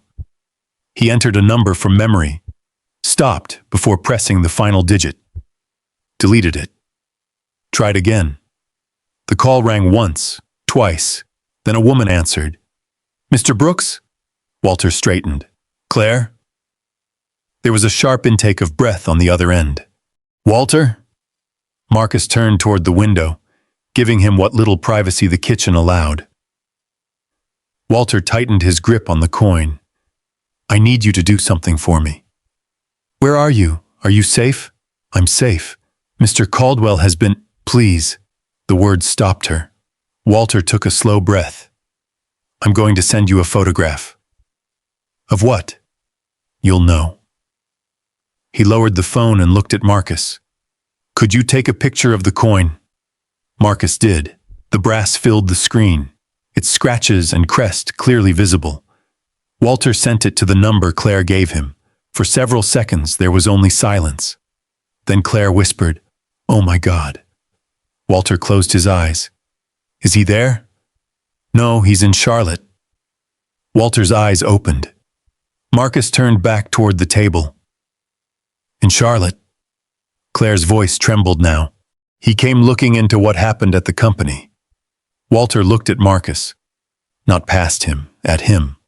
The full weight of the story seemed to settle into place. Don't tell him where I am yet. Walter, he has searched for you for years. I know. He thinks you may be connected to Marcus Ellison. I am. Claire fell silent. Walter turned the coin slowly between his fingers. Tell him to look at the photograph. He will recognize it immediately. I know. What should I tell him after that? Walter's eyes moved around Marcus's apartment. The overdue bills, the modest furniture, the barber's tools arranged with care, the threatening note partly visible inside an envelope. Tell him, Walter said quietly, that the man his company threw away is the only man who treated his father like he still mattered. Marcus lowered his gaze. Claire did not answer for several seconds. Then she said, I'll call him now. The line disconnected. Walter placed the phone on the... Rain tapped gently against the window. Marcus poured more coffee into both mugs. Neither man spoke. Across town, Nathan Caldwell stood inside a private conference room while Martin Vale and 3 senior executives argued over missing personnel files. His phone vibrated. A message from Claire. One photograph, no explanation. Nathan opened it. The world around him disappeared. He recognized every scratch, every star, the small dent beneath the eagle's wing where the coin had struck the floor of the first Caldwell barbershop decades earlier. His father's coin. Nathan's chair scraped backward. The executives stopped talking. He enlarged the photograph with trembling fingers. A second message arrived. Walter is alive. A third followed before Nathan could breathe. He is with Marcus Ellison. Nathan stared at the screen. Then he looked up at the people seated around the table. Martin's mouth was still open, frozen halfway through an excuse, while Nathan picked up his coat. Cancel everything. Mr. Caldwell, Martin said, we still need to address the media response. Nathan walked toward the door. Claire called. He answered immediately. Where is he? Marcus's apartment, but Walter asked me not to give you the address yet. Nathan stopped. Pain crossed his face. Then discipline covered it again. What did he say? Claire repeated Walter's message word for word. The man your company threw away is the only man who treated your father like he still mattered. Nathan closed his eyes. When he opened them, the grief was still there. But something else had joined it. A cold, focused certainty. Find every original document connected to Marcus Ellison's termination. I already started. No summaries. I understand. No files from Martin's office. I understand. And Claire? Yes? Find my father. The call ended. Back in the apartment, Walter held the brass coin beneath the warm kitchen light, while Marcus cleaned 2 untouched coffee rings from the table. Neither of them knew how quickly Nathan would move. Neither knew that by sunrise, executive schedules would be cleared, private investigators would be redirected, and every Caldwell House location would receive an unannounced preservation order covering emails, security footage, and personnel files. The coin had found its owner. Now it was about to reveal what an entire company had tried to hide. Nathan Caldwell had built his career on making decisions quickly. Factories, acquisitions, contracts worth hundreds of millions of dollars. None of them had ever made his hands shake. The photograph on his phone did.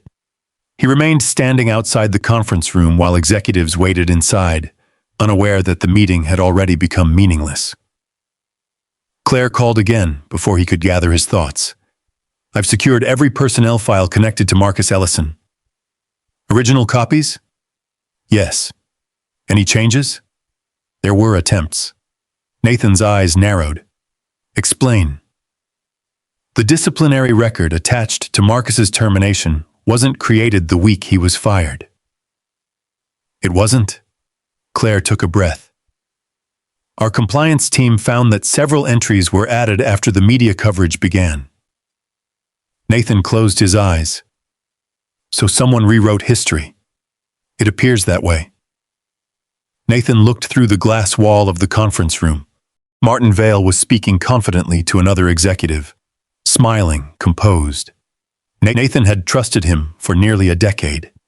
That trust began dying quietly in that hallway. Freeze every personnel record. Already done. No one deletes anything. They've been notified. And Martin? Claire hesitated. He doesn't know we've preserved the servers. Good. Nathan ended the call. For several seconds, he simply stood there. The company his parents had dreamed about was no longer merely drifting away from its principles. Someone inside had been deliberately burying them. Across Charlotte, morning sunlight washed across Oak Ridge Avenue. Marcus unfolded the old Barber chair while Renee unlocked the community kitchen. The air smelled of fresh coffee and damp pavement. Walter arrived carrying a paper sack from a nearby bakery. I brought breakfast. Marcus smiled. Yeah, you didn't have to. I know. Walter handed him 2 warm biscuits wrapped in wax paper. They're better shared. They ate sitting on folding chairs before the day's first customers arrived. Neither man mentioned Nathan. Not yet. Some conversations needed daylight before they could begin. Walter watched volunteers unload canned food from a delivery truck. They remind me of my wife. Marcus looked over. How? She believed people should help before being asked. Marcus nodded. Aunt Lorraine used to say the same thing. Walter smiled. Maybe they would have been friends. I think they would have argued. Walter laughed. Probably. The sound surprised even him. It had been months since laughter arrived without effort. At 9 o'clock, the line began forming again. Hospital workers, retirees, construction laborers, bus drivers finishing overnight routes. Marcus greeted every person by name if he knew it. If he didn't, he learned. Names mattered. Nathan's black sedan rolled slowly onto Oak Ridge Avenue 30 minutes later. He didn't get out. Not immediately. Instead, he watched through the windshield. Claire sat beside him holding a folder thick with printed reports. You're sure it's him? Nathan looked toward Walter. His father stood beside the folding table pouring coffee for strangers, as though he'd belonged there for years. Older, thinner, hair almost completely silver, but unmistakably his father. Nathan gripped the steering wheel. I've imagined this moment 1,000 times. And it never looked like this. Claire didn't answer. She understood. Some reunions belong to memory.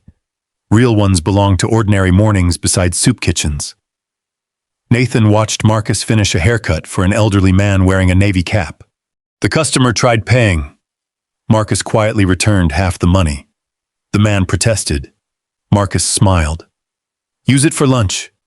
Nathan felt something tighten inside his chest. His father had done exactly the same thing decades earlier. He remembered arguing about it. Dad, we're losing money. Walter had shrugged while sweeping hair from the floor. We're making neighbors. At 18, Nathan hadn't understood. At 55, watching Marcus, he finally did. Claire looked toward him. Are you going over there? Nathan opened the door, stopped, closed it again. No. Why? My father asked for time. You've already found him. Nathan looked through that windshield. No. I've only found where he is.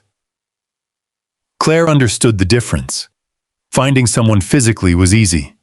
Finding a path back into their life was something else entirely. Nathan started the engine. We'll wait. Across the sidewalk, Marcus noticed the black sedan parked across the street. He had seen it twice already that week. Same model, same tinted windows. Never the same parking space.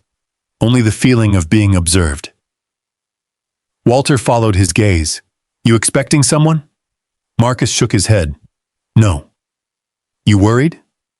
Marcus considered the question. Not worried. What then? Curious.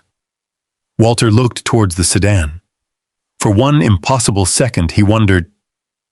No. It couldn't be. Nathan would never simply sit across the street. Would he? Before Walter could think further, another customer approached. His name was George Benton, 67, a retired firefighter whose left shoulder still carried scars from a warehouse collapse decades earlier. Marcus welcomed him into the chair. Walter quietly turned away from the sedan. The timing wasn't right, not yet. Across town, Gregory Bennett's phone rang before noon. Martin Vale, Gregory answered immediately. I've handled the interviews. No. Martin sounded different, less confident. Listen carefully. What happened? The founder is in Charlotte.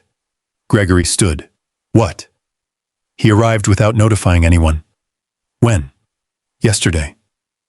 Gregory felt the room tilt slightly. Has he contacted you? No. Has he contacted me? No.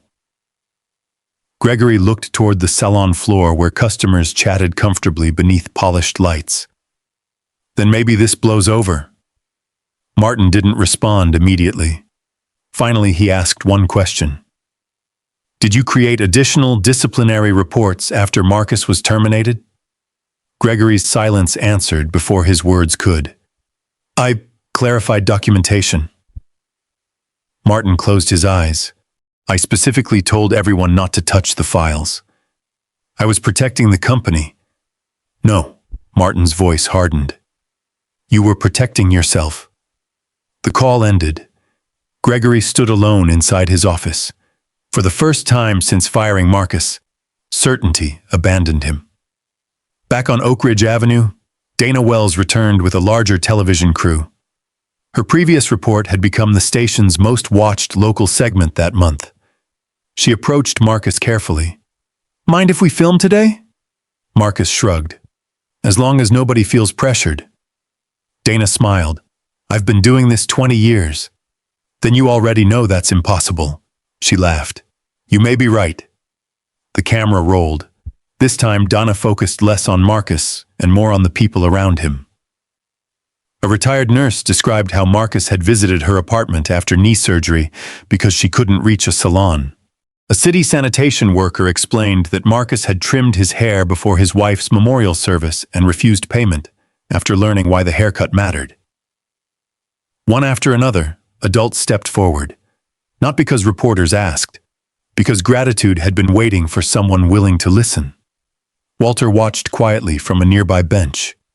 He realized something uncomfortable. Every person speaking about Marcus remembered an act of kindness Marcus himself had forgotten. That was the nature of genuine compassion. It rarely kept score. Near the end of filming, Dana approached Walter. Sir, would you like to say anything? Walter hesitated. His instinct was always to disappear. But he looked toward Marcus. The barber was laughing with an elderly customer over whose eyebrows had grown faster than his hair. Walter smiled. Yes. The camera turned toward him. What kind of man is Marcus Ellison? Walter answered without hesitation. He's the kind of man who lets you keep your pride. Dana lowered the microphone slightly. What do you mean? Walter looked toward Marcus. I walked into that salon looking like someone people had already decided wasn't worth their time. His voice remained steady. He never asked what I owned. He never asked who I knew. He never asked whether I could pay. Walter paused. He just treated me like I still mattered. Silence settled over the sidewalk. Even passing buses seemed quieter. Dana nodded softly. Thank you. Walter returned to the bench. Across the street, Nathan watched the interview from inside the sedan. Every word struck with unexpected force. He remembered being 25, the company opening its 5th location, his father quietly asking whether one chair each week could remain available for veterans who couldn't afford a cut. Nathan had refused, not cruelly, practically. We have payroll now. His father had looked disappointed, but said nothing. Nathan had forgotten the conversation. His father never had. Claire looked toward him. Are you all right? Nathan stared at Walter through the windshield. No. It was the most honest answer he'd given in years. His phone buzzed. Another message from compliance. Urgent. Former employee Carla Simmons requests confidential meeting. Claims regional leadership instructed managers to discourage customers who appeared poor or didn't fit the image. Nathan read it twice, then a third time. His expression changed completely. This isn't one manager. Claire nodded. I was afraid of that. Nathan started the car. Set the meeting. When? Now. What about your father? Nathan watched Walter laughing quietly as Marcus adjusted another customer's cape. He waited 6 years. Nathan's voice grew softer. He deserves one more day without corporate chaos surrounding him. The sedan pulled away unnoticed. Walter looked up just in time to see it disappear around the corner. His heart sank. He knew that car, or rather, he knew the man who preferred sitting quietly inside it before making difficult decisions. Nathan had been doing that since he was 15. Walter lowered his eyes.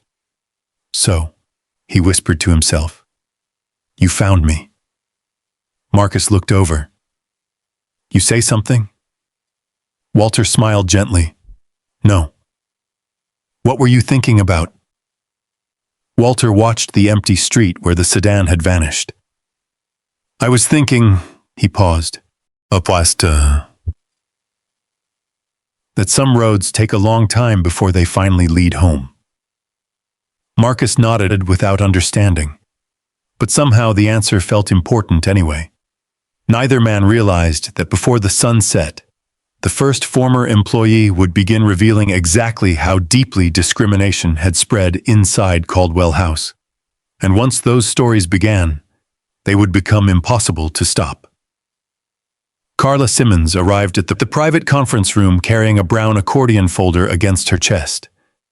She was 51, neatly dressed in a navy coat darkened by rain at the shoulders, and she kept glancing toward the hotel corridor, as though expecting someone to follow her. Nathan stood when she entered. Claire closed the door behind her. No company lawyers, no regional executives, no one from Martin Vale's office. Only the founder, his assistant, and an independent compliance investigator named Helen Ward, a 63-year-old former federal auditor with silver hair and a voice that made evasive answers feel childish. Carla remained near the door. I was told this would be confidential. It will be, Helen said. Carla looked at Nathan. You said that 12 years ago, too. Nathan absorbed the accusation without defending himself. What happened 12 years ago? Carla slowly sat down. I reported a manager in Raleigh for turning away an older black customer who came in wearing work clothes. Nathan's expression tightened. What happened to the complaint? I don't know. Carla opened the folder. But I know what happened to me. Inside were printed emails, handwritten shift notes, copies of old performance reviews, and screenshots saved across 3 phones over nearly a decade. Carla placed the first page on the table, a regional memo. No date on the printed copy, but the language was unmistakable. Maintain visual consistency at all premium locations. Avoid accepting unscheduled guests whose appearance may negatively affect the luxury environment. Nathan read the words twice. Who wrote this? Martin's department. Carla placed down a second page. This one came from Gregory Bennett. Team reminder. Walk-ins should match the profile our members expect. Use judgment. Protect the room. Nathan's jaw tightened. Carla continued. They never wrote poor. They never wrote old. They never wrote black. Helen leaned forward. They didn't have to. Carla nodded. Everyone understood. The conference room seemed to grow colder. Outside, elevator bells chimed. Hotel guests rolled luggage across marble floors. A coffee cart rattled past the door. Inside, the company Nathan had built was being taken apart one page at a time. Why come forward now? He asked. Carla looked at him with tired eyes. Because Marcus didn't lie. She paused. And because the rest of us did. Nathan said nothing. We lied every time we looked away, Carla continued. We told ourselves we needed the job. We told ourselves it was only one customer. Then one customer became 10. 10 became policy. After a while, silence felt normal.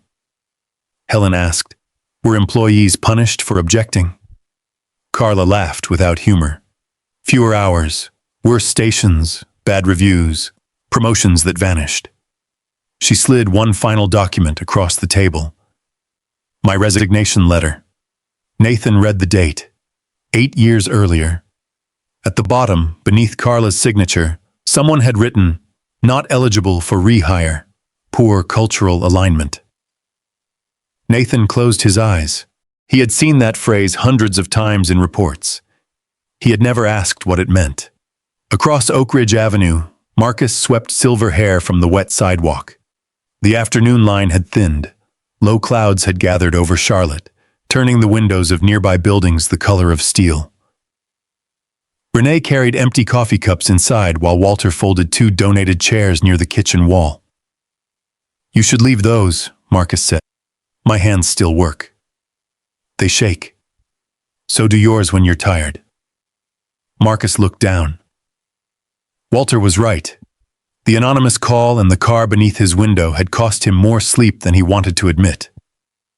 A local television van turned onto the street. Then another. Dana Wells stepped out of the first one. She crossed the sidewalk quickly. Marcus. He rested both hands on the broom. That tone usually means trouble. Former employees are speaking. About me? About the company. Walter stopped folding the chair. Dana lowered her voice. There are internal messages, customer profiling, retaliation. It may be much bigger than your firing. Marcus glanced toward the people still waiting near the kitchen. Do they need me on camera? They want a response.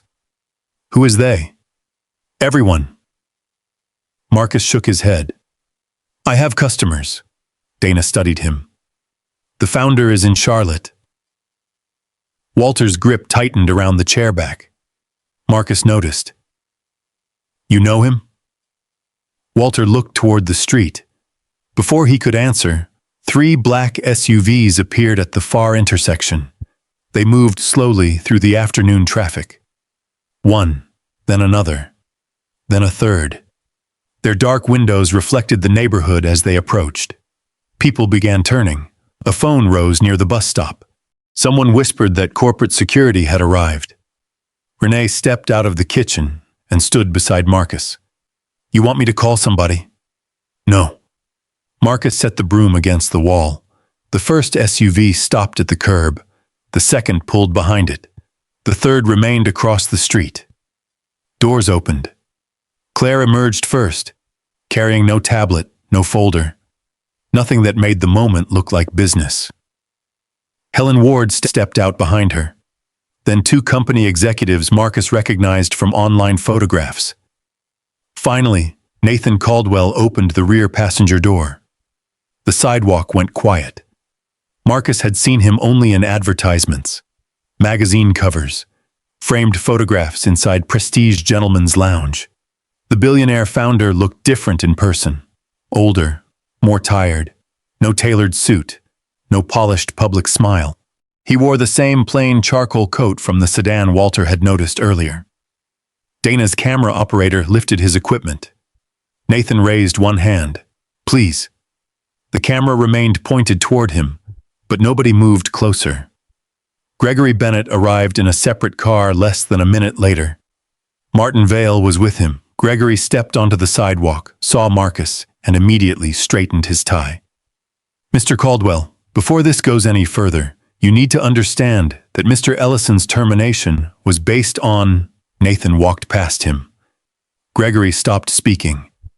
Nathan passed the reporters, past the company executives, past the old barber chair. His eyes remained fixed on Walter. Walter stood beneath the faded awning with one hand on his cane, and the brass coin held inside the other. The distance between them was less than 20 feet. It held 6 years, a funeral, a final argument, hundreds of unanswered calls. Every birthday, neither man acknowledged. Every apology pride had swallowed. Nathan stopped 3 steps away. Walter's chin trembled. Nobody on the sidewalk understood what they were seeing. Not yet. Nathan looked at his father's silver hair, the military pin, the coat worn thin at the sleeves, the face he had searched for in train stations, clinic records, old photographs, and crowds of strangers. His voice failed the first time. He tried again. Dad. The word barely carried beyond the awning, but everyone heard it. Gregory's face went blank. Martin Vale slowly lowered his phone. Donna's eyes widened. Marcus looked from Nathan to Walter, then to the brass coin in Walter's hand. The truth moved through the crowd without explanation. The forgotten veteran, the billionaire founder, father and son. Walter did not answer immediately. Nathan's eyes filled. I'm sorry. Walter looked down. You found me. I never stopped looking. You stopped listening first. Nathan nodded. I know. Walter's face tightened as years of anger rose and softened into grief. Nathan took one cautious step forward. He did not reach out. He waited. That mattered. Walter lifted his trembling hand and placed it against his son's shoulder. Nathan closed the distance. The embrace was not polished. It was not graceful. Walter's cane tipped sideways and struck the pavement. Marcus caught it before it fell. Nathan held his father with both arms, head bowed against his shoulder. Walter's eyes closed. For one long moment, the cameras, executives, and watching crowd disappeared. There was only an old man and the son who had arrived years too late, but had arrived. When they finally separated, Nathan wiped his face with the back of one hand. Then Walter turned toward Marcus. This is him. Nathan looked at the barber. The man who cut your hair. The man your company fired. Gregory stepped forward. Mr. Caldwell, the situation has been misrepresented. Walter turned. His voice was calm.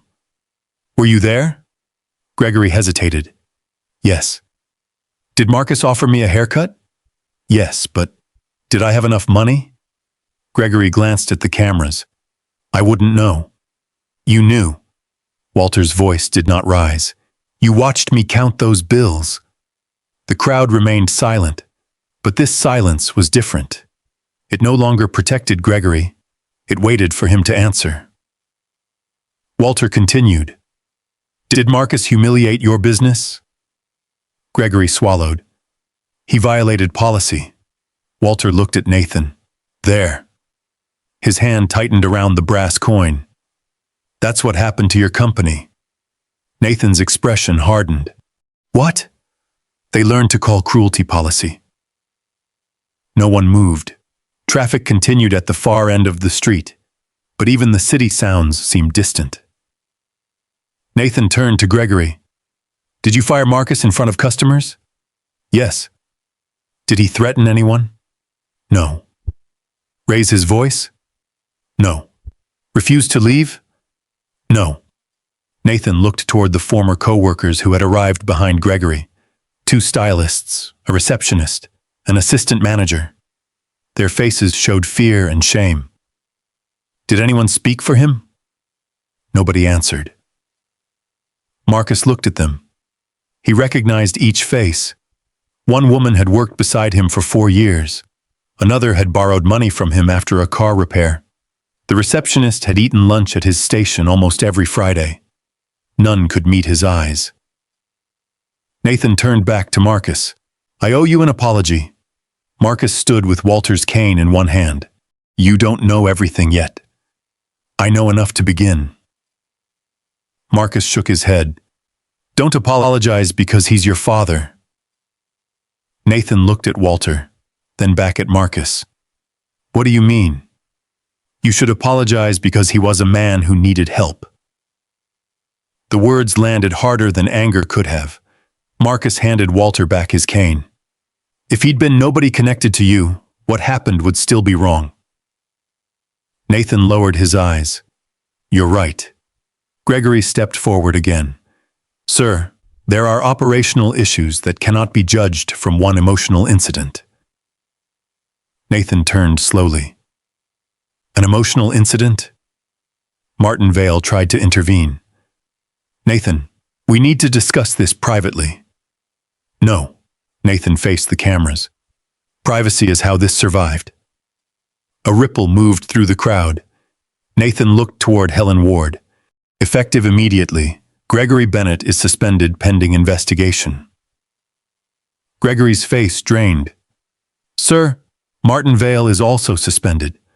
Martin stared at him. You can't be serious. I have original files, edited records, internal directives, and former employees prepared to testify.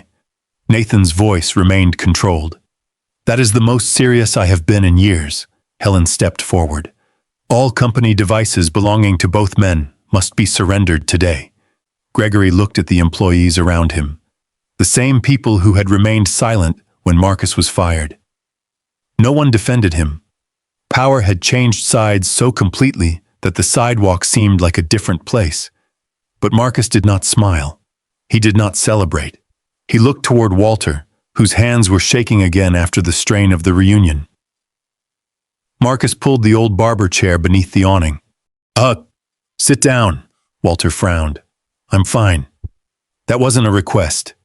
A few neighbors laughed softly. Walter lowered himself into the chair.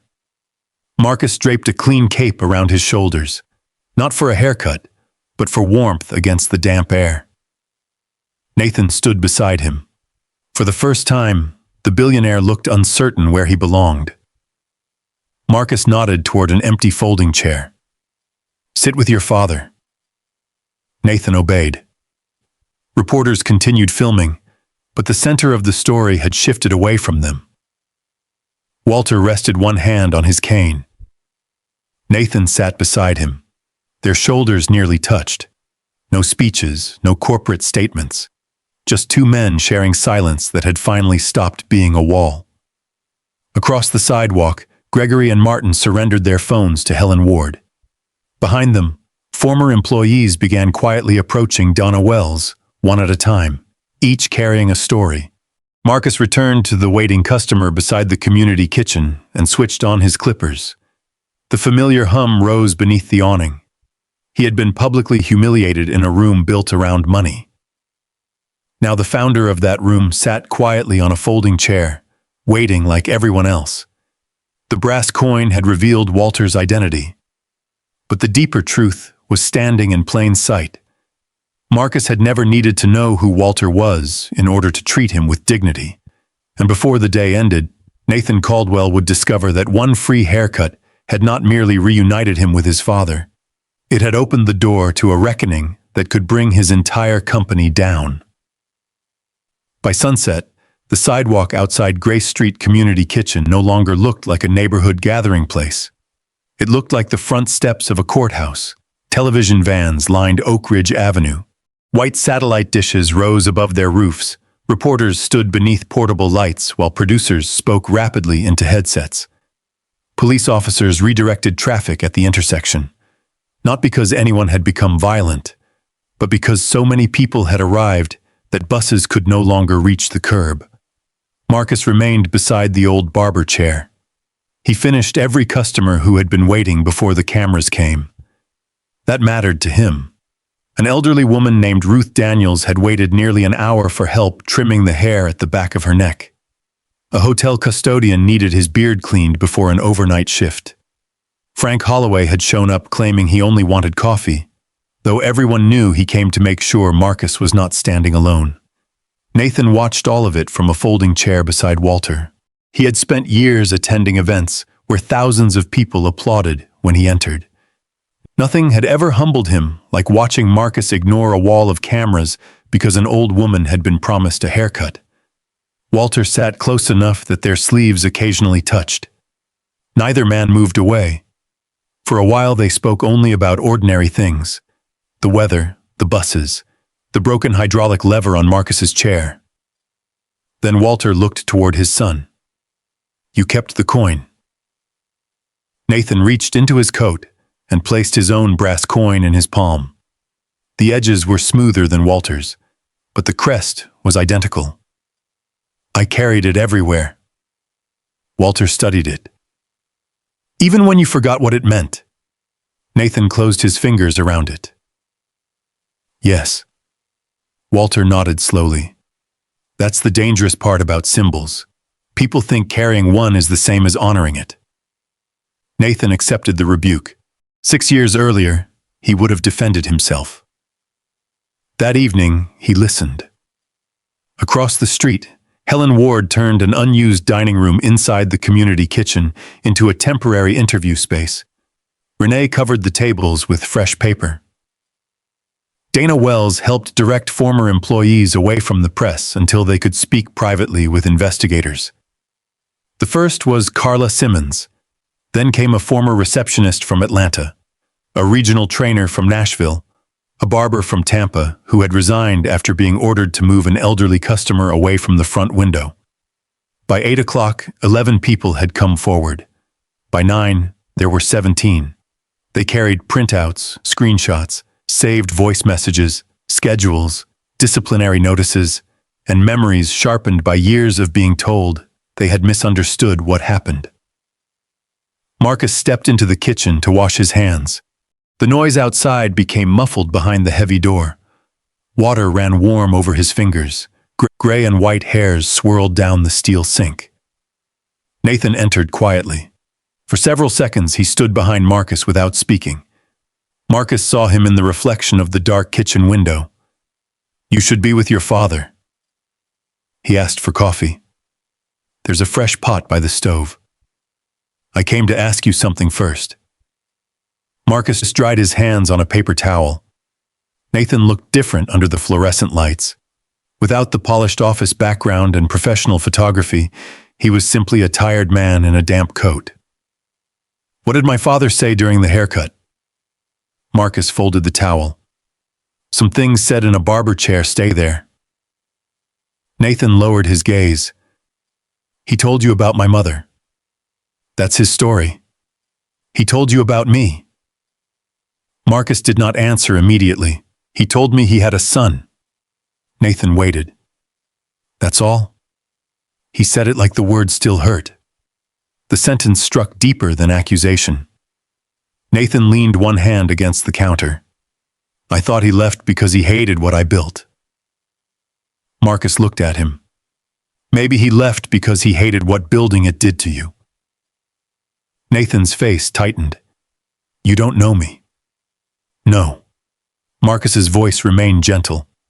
"But I know what it looks like when a man spends too long proving he doesn't need anybody." Nathan glanced toward the door. Walter was visible through the small glass panel, sitting at a table while Renee poured coffee into a paper cup. "He told me the company had forgotten its purpose," Nathan said. "I thought he was trying to control me." "Were you listening?" "No." The honesty came quickly.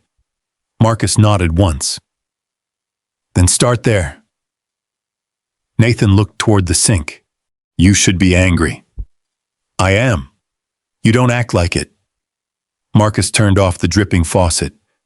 Anger is useful when it tells you something is wrong. He met Nathan's eyes. It becomes dangerous when it tells you hurting somebody will make it right. Nathan stood in silence. Then he asked, "What do you want from me?" "The truth. About your firing. About all of it." Marcus gestured toward the dining room where former employees waited. "If my story is the only one you fix, you haven't fixed anything." Nathan nodded slowly. Outside, a reporter began speaking live beneath the red glow of a camera light. Inside, Nathan carried Walter's coffee to the table. At 10:15, Helen called him into the temporary interview room. Claire sat beside two laptops connected to an independent server. Carla's documents covered one end of the table. A growing stack of printed emails filled the other. Helen closed the door. "We have enough to establish a pattern." Nathan remained standing. "How far back?" "At least 9 years." Claire turned one laptop toward him. A map of Caldwell House locations appeared across the screen. Red markers identified complaints. Charlotte, Raleigh, Atlanta, Dallas, Nashville, Miami, Tampa, Denver. The pattern stretched across the country. Helen opened the first email. It came from Martin Vale's office. Guest quality must remain consistent with premium pricing. Managers are expected to use discretion when accepting non-members, walk-ins, and customers whose presentation may disrupt the established environment. Nathan read every word. The second document was a training slide. Protecting the room underneath were instructions. Redirect questionable walk-ins during peak membership hours. Offer later appointments. Avoid seating visually inconsistent guests near windows or hospitality areas. Document refusal as scheduling conflict. Nathan's expression hardened. Visually inconsistent. Carla sat in the corner with both hands wrapped around a cup of tea. That meant anybody they believed looked poor. A former trainer named Douglas Reed shook his head. Not only poor. He was 60, a black barber who had worked for the company for 14 years. They watched race, too. Age, disability, work clothes, accents. Anything they thought made the place look less expensive. Nathan turned toward him. "Why didn't anyone contact me directly?" Douglas gave him a tired look. "We did." The room went still. Douglas opened a leather folder and removed a copy of a letter. Nathan recognized the address, his corporate office in New York. The letter was dated 5 years earlier. "Mr. Caldwell, your regional teams are using the idea of luxury to justify humiliating people. This is not the company your father described when he recruited me."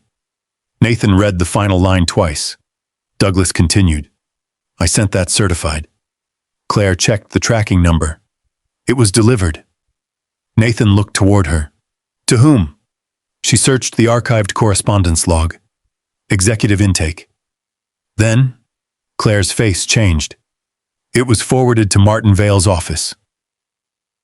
Nathan looked down at the letter. "Did you receive an answer?"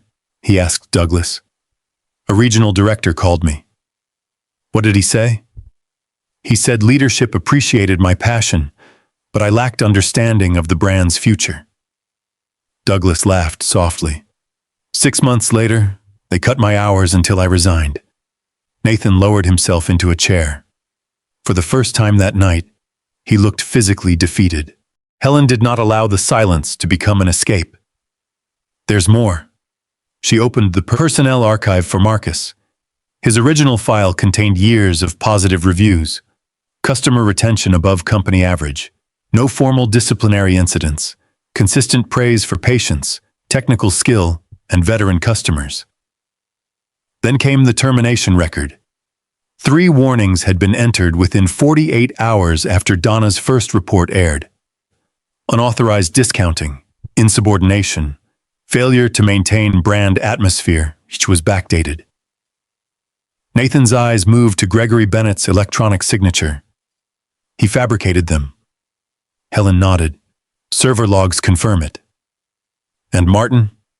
His office accessed the file before the entries were added. Nathan looked through the glass toward the dining room. Gregory and Martin were no longer there. Helen had sent them home after confiscating their devices, but their influence remained on every page. Claire spoke carefully. Martin also approved the public statement accusing Marcus of repeated misconduct. Nathan's voice became very quiet, knowing the record was false. We believe so. Nathan stood. Release the original file. Helen stopped him. To the press? To Marcus first. Nathan carried the documents into the main kitchen. Marcus sat near the rear door cleaning his clippers. Walter was beside him, holding the brass coin between both hands. Nathan placed the file on the table. What's this? Marcus asked. Your employment record. I know what was in it. No. Nathan shook his head. You know what they claimed was in it. Marcus opened the folder. Performance review after performance review. Reliable, skilled, trusted by clients. Demonstrates exceptional care with senior guests. Then the altered warnings. Marcus read them without expression. Only his thumb moved, pressing slowly against the paper. Walter watched his face. They lied about you, Nathan said. Marcus looked up. I knew that. I can prove it now. That helps. Nathan waited for more. Marcus closed the file. But it doesn't give back the moment everybody believed them. Nathan looked toward the former co-workers sitting nearby. Some had been present the day Marcus was fired. Their eyes dropped. One of them, a stylist named Olivia Grant, stood. She was 37 and had worked beside Marcus for 4 years. I'm sorry. Her voice shook. Marcus said nothing. I should have said something that day. Yes, Marcus answered. The simple truth made her flinch. Olivia wiped her eyes. I was afraid Gregory would fire me too. Marcus nodded. I know. That doesn't make it right. No. She looked toward the floor. What can I do? Marcus glanced around the room. Former workers, investigators, reporters visible through the windows. Nathan beside his father. Tell the truth, he said. Olivia lifted her head. All of it. One by one others stood. The receptionist who had ignored Walter. The assistant manager who had watched security approach Marcus. 2 stylists who had lowered their eyes while he packed his tools. Their apologies came awkwardly. Some too late, some incomplete. Marcus accepted none as a clean erasure. But he listened. That was enough for the first night. Near midnight, Nathan stepped outside to address the press. Rain had stopped. The pavement shone beneath television lights. Walter stood several feet behind him with Marcus and Renee. Nathan faced the cameras. This company was founded on a simple belief, he began. Every person who enters a barber chair deserves dignity. He paused. Evidence reviewed tonight shows that our leadership abandoned that belief. Reporters raised their voices. Nathan held up one hand. We have confirmed altered personnel records, discriminatory customer practices, retaliation against employees, and false public statements concerning Marcus Ellison. A murmur moved through the crowd. An independent investigation will examine every Caldwell House location. No executive, manager, or board member will be protected from its findings. Someone shouted, Will you resign? Nathan looked toward Walter. His father did not rescue him from the question.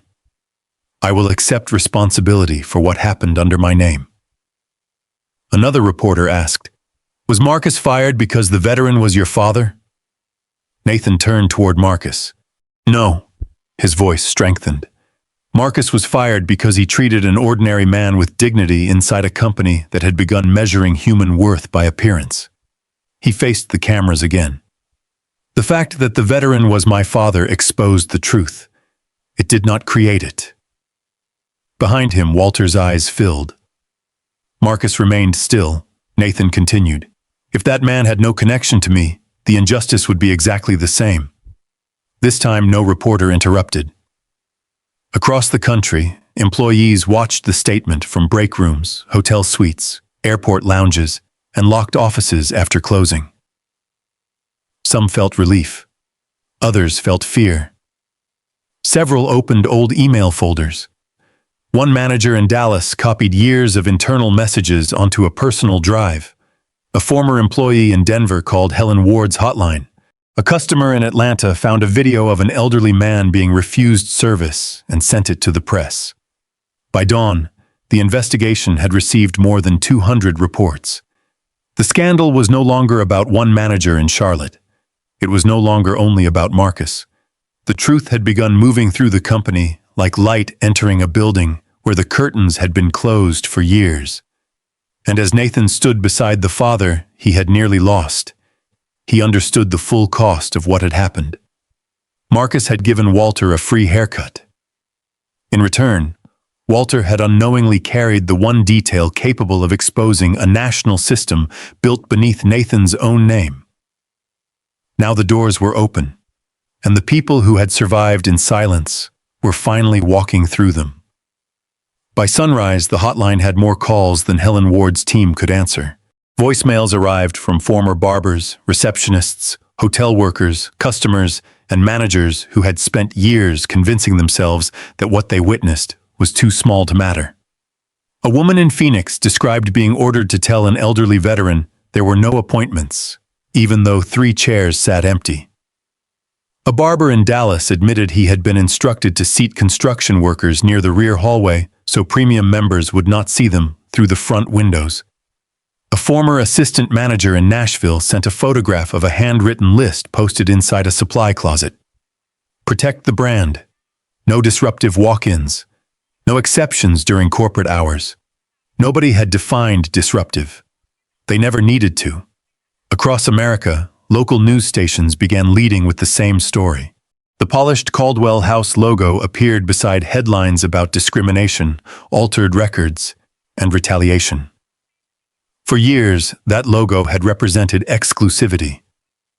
Now it represented a question. How many people had been quietly turned away? Inside the Charlotte corporate office, lights burned before dawn. Independent investigators occupied 2 conference floors. Cardboard evidence boxes lined the walls. Laptop screens glowed across long tables, while printers produced page after page of old emails. Nathan moved among them without his usual entourage. He had not slept. His tie was gone.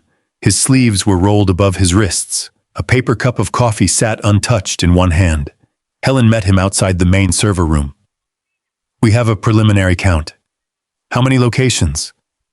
21 show credible evidence of customer profiling. Nathan absorbed the number.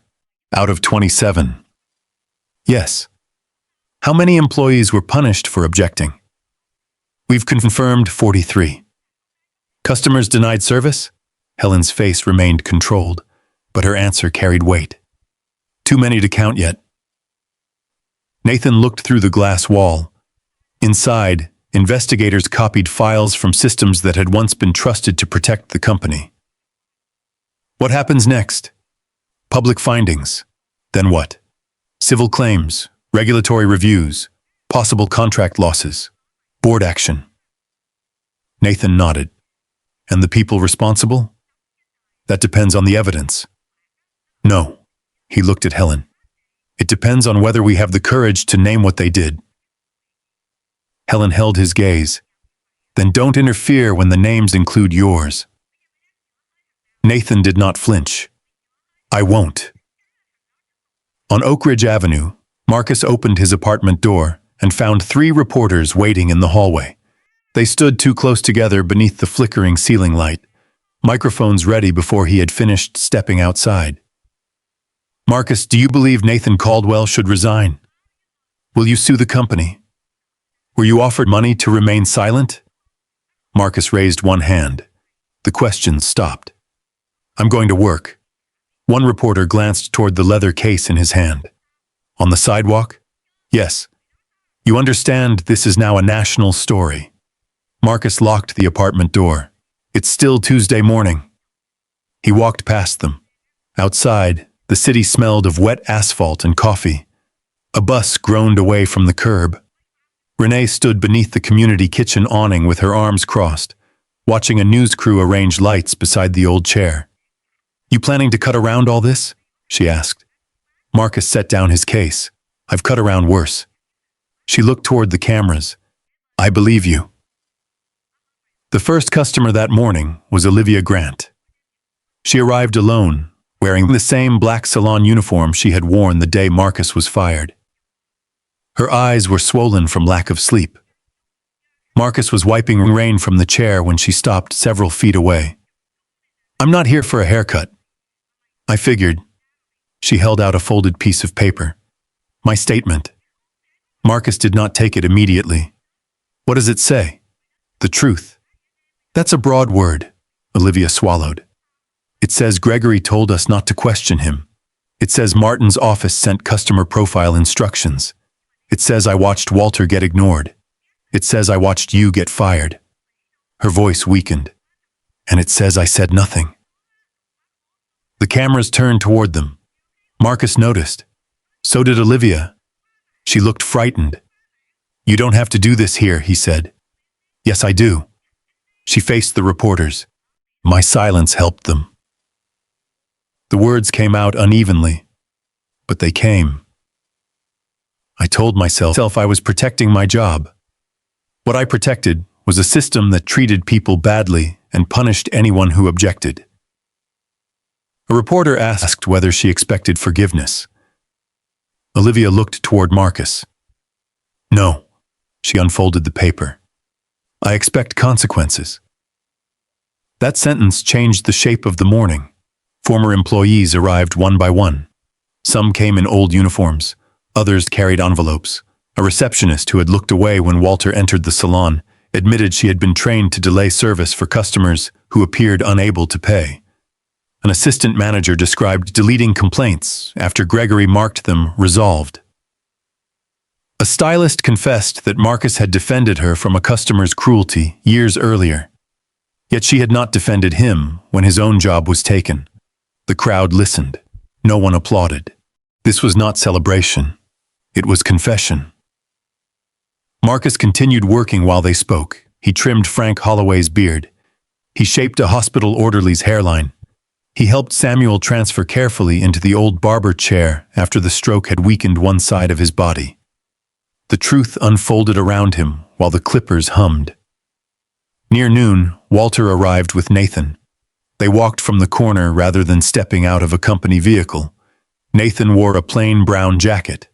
Walter carried 2 cups of coffee. People noticed them immediately, but neither man approached the cameras. Walter handed 1 cup to Marcus. "Black, no sugar." Marcus smiled. "You remembered." "I'm old, not useless." Nathan looked at the line. "Does it always get this long?" "Lately." "Can I help?" Marcus glanced at the expensive shoes beneath Nathan's ordinary jacket. "You know how to sweep?" Nathan looked toward the broom. "I used to." Walter gave a dry laugh. He used to avoid it. Nathan picked up the broom anyway. For the next hour, the Billionaire founder swept hair from a cracked sidewalk while Marcus worked. At first, the cameras followed him. Then the act became too ordinary to remain spectacle. Hair gathered in small gray and black circles at Nathan's feet. He pushed it into the dustpan, carried it to the trash, returned for more. Walter watched quietly from beneath the awning. Something in his expression softened. At 2:00, the Caldwell House board convened an emergency meeting. Nathan attended by video from a folding table inside the community kitchen. Behind him, steel pots simmered on industrial stoves. Volunteers stacked bread trays. The board appeared in neat squares across the screen, each member seated inside a polished office. The chairman, Edward Shaw, spoke first. "Nathan, the company's value has dropped 32% in 48 hours. Nathan remained still. Edward continued. 3 hotel groups have suspended contracts. 2 lenders are reviewing terms. We need immediate stabilization. What do you propose? A controlled statement, limited admissions, Gregory and Martin take responsibility. We separate their actions from the broader company. Nathan looked toward Helen, who stood near the door. She said nothing. He turned back to the screen. It wasn't limited. Edward's expression tightened. We don't know that yet. We know 21 locations used discriminatory practices. That language creates legal exposure. The practices created the exposure. Another board member leaned closer to her camera. Nathan, you are emotionally compromised because of your father. Walter heard from across the room. He did not intervene. Nathan answered calmly. My father's identity revealed the crisis. It does not define it. Edward sighed. We are discussing survival. So am I. Nathan opened a folder. Effective today, I am recommending the termination of Martin Vale and every regional executive proven to have authorized customer profiling or retaliation. Several faces changed. I am also recommending restitution for wrongfully terminated employees, an outside review of every refusal of service complaint, and public release of the investigation's findings. Edward stared. That could destroy the company. Nathan looked through the kitchen window toward Marcus's chair. No. What destroys a company is asking people to trust a lie because the truth is expensive. The vote lasted 37 minutes. When it ended, Martin Vale was terminated. Gregory Bennett was formally dismissed. 4 regional executives were suspended. The independent investigation received full authority to publish its conclusions. Nathan remained chief executive, but only after agreeing to oversight by an outside ethics committee and surrendering sole control over customer policy. He accepted every condition. By evening, Gregory stood outside Prestige Gentleman's Lounge carrying a cardboard box. The same glass doors Marcus had walked through weeks earlier closed behind him. Inside, employees watched. No one spoke. Gregory looked through the window at Marcus's former station. The chair remained empty. For a moment, he seemed to understand what silence felt like from the other side. Across the city, the first public hearing began inside a crowded municipal auditorium. Former customers described being ignored, redirected, embarrassed, and quietly excluded. Employees admitted what they had seen. Executives answered questions beneath bright lights. The wealthy clients who had watched Marcus get fired sat in the front rows. Dana Wells recognized several of them. One man named Charles Whitman approached the microphone. He had been seated near Marcus's station that afternoon. I saw everything, he said. His voice was low. I knew it was wrong. Why didn't you speak? A council member asked. Charles looked toward Marcus, who sat beside Renee and Walter. Because speaking would have made me uncomfortable. The room remained silent. Charles continued. I protected my comfort and let another man carry the humiliation. A woman behind him began crying. She had watched too. Then another customer stood. Then another. Their admissions did not erase what happened, but they ended the lie that no one had understood. Everyone had understood. They had simply chosen safety. When Marcus was asked to speak, he approached the microphone without notes. The auditorium waited. He looked across the room at former co-workers, company leaders, wealthy customers, and strangers who knew his face from television. I've heard a lot about punishment this week, he said. People want to know who should lose a job, who should pay, who should apologize. He paused. Those things matter. His eyes moved toward Gregory, seated near the back beside an attorney. But none of them changed the moment an old man stood inside a beautiful room and was made to feel like he did not belong. Marcus rested both hands on the lectern. What changes the next moment is whether somebody speaks. No one moved. Silence is not neutral when humiliation is happening in front of you. Olivia lowered her eyes. Charles Whitman nodded through tears. Marcus continued.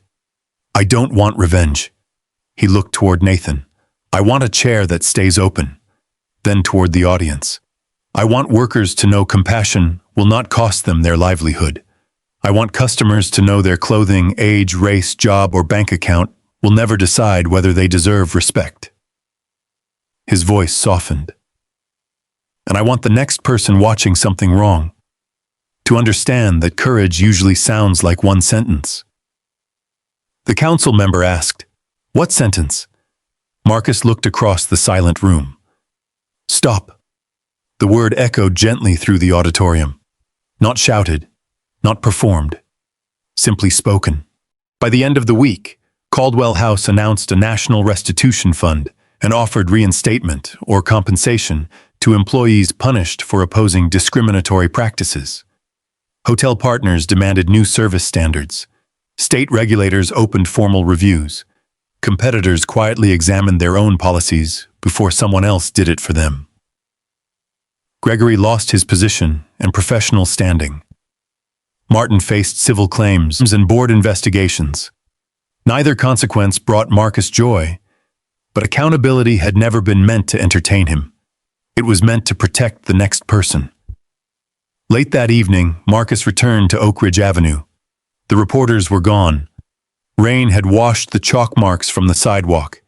He folded the cape and unplugged the clippers. Nathan remained nearby with Walter. "You changed the company today," Nathan said. Marcus shook his head. "No." He lifted the old chair slightly so Curtis could slide a wooden block beneath one uneven leg. The truth changed it. Nathan looked at the cracked vinyl, the rusted base, the small line of people still waiting despite the darkness. "What happens to you now?" Marcus glanced toward the rent notice visible through his apartment window across the street. He had not forgotten the bills. He had not forgotten the blacklisting. Recognition did not automatically become security. "I keep working." Nathan looked toward Walter, then back at Marcus. "I'd like to offer you something." Marcus closed the leather case. "What kind of something?" Nathan hesitated. Not because he lacked an answer, because he knew the next decision would reveal whether he had truly learned anything at all. And by morning, Marcus Ellison would be asked to choose between entering the world that had rejected him or building a better one of his own. The sunrise over Charlotte arrived quietly. Golden light spread across brick buildings still damp from the previous night's rain. Delivery trucks rolled through nearly empty streets. The smell of fresh bread drifted from the bakery across the block, while buses began another ordinary workday. For Marcus, nothing about the morning felt ordinary. He unlocked his apartment door, folded his blanket from the couch where he had fallen asleep, and brewed the same inexpensive coffee he had made every morning for years. The overdue rent notice still rested beneath the lighthouse paperweight. The refrigerator still hummed louder than it should. The apartment had not changed simply because the country now knew his name. He looked out the kitchen window. Across the street, the old Barber chair sat folded beneath a tarp where Curtis had covered it overnight. Marcus smiled. Some things deserved to remain familiar. A knock interrupted the quiet. When he opened the door, Walter stood outside holding a white bakery box. "I figured breakfast tastes better shared." Marcus laughed softly. "You've decided to make this a habit." "I'm retired." Walter lifted the box. "I finally have time." They carried the pastries downstairs and crossed toward the community kitchen together. Renee was already unlocking the doors. "You two planning to feed the whole neighborhood?" Walter opened the lid. "If they get here before Nathan." Almost on cue, a dark SUV turned the corner. Nathan stepped out carrying no assistants, no photographers, no executives, only a weathered leather folder tucked beneath one arm. He looked less like the head of a national company than a son who had finally slept after too many restless nights. Walter handed him a cinnamon roll without ceremony. Nathan accepted it. "For me? You still eat too fast." Nathan smiled. "I learned that from Mayu." "No." Walter took a bite. "You ignored me when I tried to stop you." Marcus watched them with quiet amusement. 6 years of silence had not disappeared, but conversation had returned. Sometimes healing began with something as ordinary as arguing over breakfast. Nathan waited until everyone had coffee before opening the folder. "I'd like to ask you something." Marcus leaned against the old barber chair. "I'm listening." Nathan handed him several papers. At the top was a formal employment contract. Executive Vice President, Community Standards Division, salary, stock options, benefits, national authority over customer experience. Marcus read every page without rushing. Renee quietly whistled. Walter looked toward his son but said nothing. Nathan waited. "You'd oversee every community outreach program," he explained. "You'd redesign customer policy. You'd report directly to me." Marcus closed the folder. "It's generous." "I don't want generosity." Nathan shook his head. "I want someone I trust."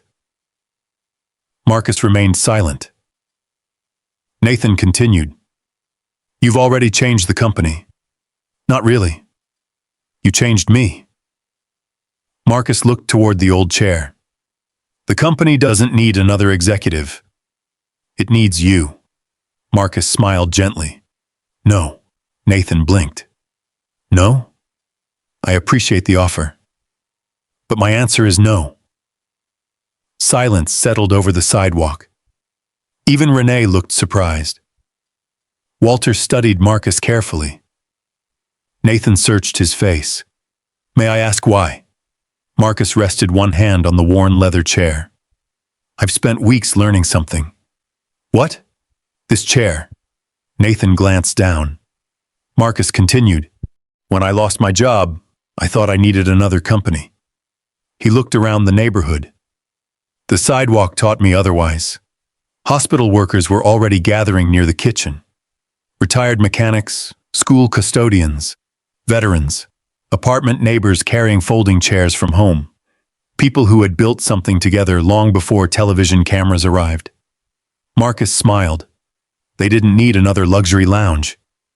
They needed somewhere they already belonged.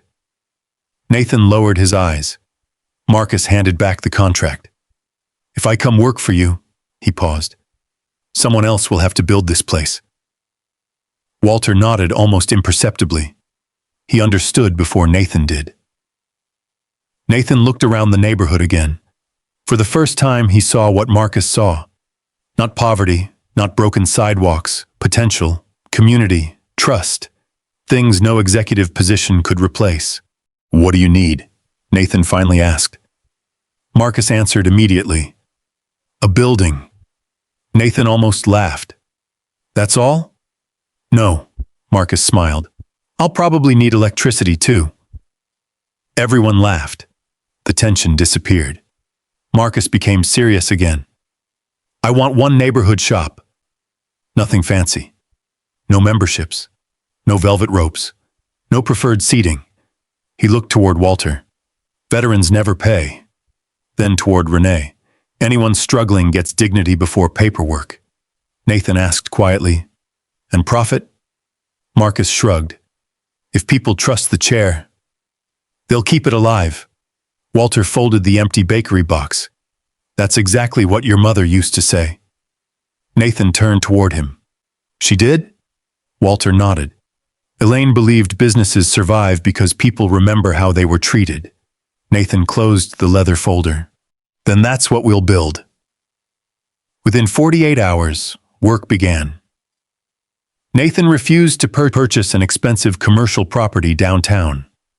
Instead, Marcus chose an aging storefront 6 blocks from Grace Street Community Kitchen. The windows were dusty. The ceiling leaked near the back wall. Half the floor tiles were cracked. The previous tenant had been a small appliance repair shop that closed during the pandemic. Renee stood inside with Marcus. "It smells like old paint." Marcus looked around slowly. "I know. You really want this one?"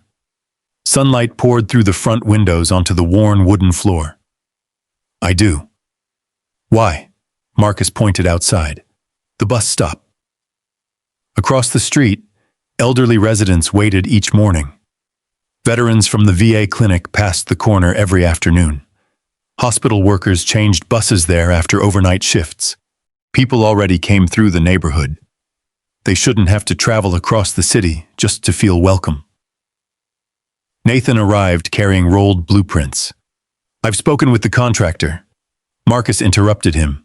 "Nothing expensive." Nathan smiled. "I know. No marble. I know. No crystal lights." Nathan laughed. "I know." Walter looked around the empty room. "What stays?" Marcus pointed toward one corner. "The old radiator." Renee frowned. "That thing barely works. It reminds me of Aunt Lorraine's apartment." Walter pointed toward the large front window. "And that?" Marcus smiled. "Natural light. You can't fake that." For the next several weeks, neighbors transformed the building. Curtis restored the old Barber chair completely. Its heavy cast-iron base gleamed after days of careful polishing. The cracked leather was repaired rather than replaced. Marcus wanted every scar preserved. They're part of its story. Hospital maintenance workers donated paint. A retired electrician rewired the lights for free. Restaurant owners brought lunches for volunteers. One retired carpenter spent 3 evenings building bookshelves for customers waiting their turn. Nobody asked for publicity. They simply showed up. Nathan came almost every Saturday, not to supervise, to carry lumber, move boxes, sweep dust. Walter always arrived first. He unlocked the front door while Marcus made coffee. Sometimes they worked without speaking. Silence between them no longer felt lonely. One afternoon, Nathan found Walter examining the restored barber chair. "You miss cutting hair?" Walter smiled. "Every day." Nathan ran his fingers across the polished armrest. "I wish I'd understood sooner." Walter looked at him. "So do I." Nathan hesitated. "Can we ever get those years back?" Walter shook his head. "No." Nathan lowered his eyes. Walter rested one hand on his shoulder. "But we don't have to waste the ones we still have." Nathan nodded. Neither man noticed Marcus watching from across the room. He quietly returned to hanging shelves. Some conversations deserved privacy. Meanwhile, Caldwell House continued changing. Helen Ward completed the first phase of the investigation. Discriminatory customer practices were eliminated nationwide. Every location adopted a new customer dignity policy. Employees received authority to provide complimentary services for veterans and adults facing financial hardship without fear of discipline. Regional managers were required to document every refused service with independent review. Former employees wrongfully terminated received compensation and invitations to return. Many declined. Some accepted. All received written apologies signed personally by Nathan. Reporters asked whether these changes were public relations. Nathan answered the same way every time. "No. They're overdue." Late one Friday afternoon, Marcus unlocked the nearly finished shop. Fresh paint reflected warm sunlight. 2 barber chairs stood side by side, one brand new, one beautifully restored. Walter slowly walked toward the older chair. He ran one hand across the leather. "You keeping this one?" Marcus smiled. "I promised someone." Walter looked up. "Who?" Marcus gently turned the chair toward him. "You." Walter's eyes filled. "I can't." "You can." Marcus rested both hands on the chair. "This is where your stories belong."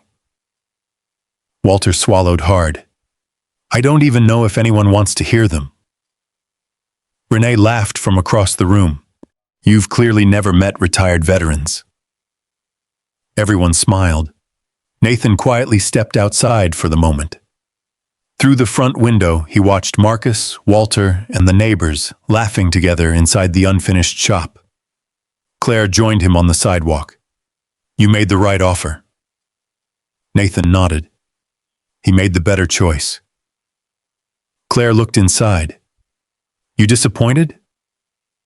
Nathan considered the question. "A little." Then he smiled. "But if he'd accepted my office..." He watched Marcus adjusting the old chair. "This place would never exist." Claire followed his gaze. What are you thinking? Nathan looked at the sign maker installing new brackets above the storefront. I'm thinking, he paused. Some leaders build companies.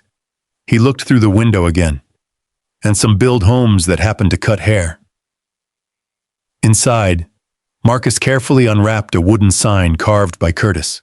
He had not shown it to anyone yet. He leaned it against the wall beneath the front window. Covered. Waiting.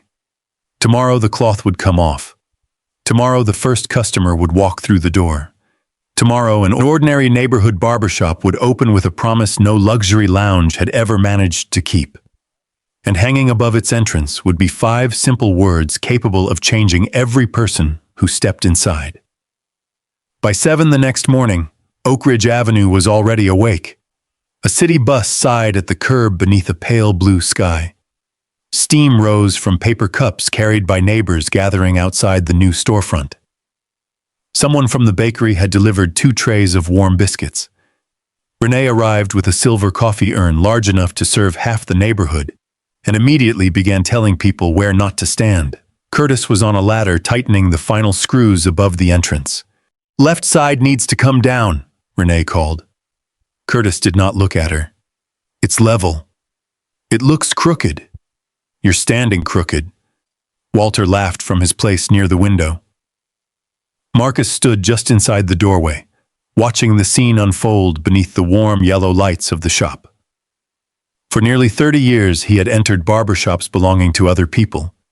He had cleaned their floors, followed their rules, built loyal customers beneath signs carrying someone else's name. Now the key in his palm opened a place shaped by his own values. The room was modest. 2 barber chairs, a long mirror framed in dark wood, a row of hooks near the door for coats and work jackets, a shelf filled with newspapers, donated books, and several old magazines Walter insisted people still enjoyed reading. The restored vintage chair sat closest to the front window. Its black leather carried small creases from another time. The iron footrest shone beneath the morning light. Beside it stood the newer chair Marcus would use for most customers. On the back wall hung a framed photograph of Aunt Lorraine, smiling in the kitchen, with one hand wrapped around her coffee mug. Below it was a smaller photograph of Marcus at 22, standing beside her after receiving his barber's license. He had almost left that photograph at home. Renee had brought it anyway. People should see who helped build you, she had said. Near the register sat a clear glass jar labeled, "Pay it forward, no questions asked." Marcus had resisted the idea at first.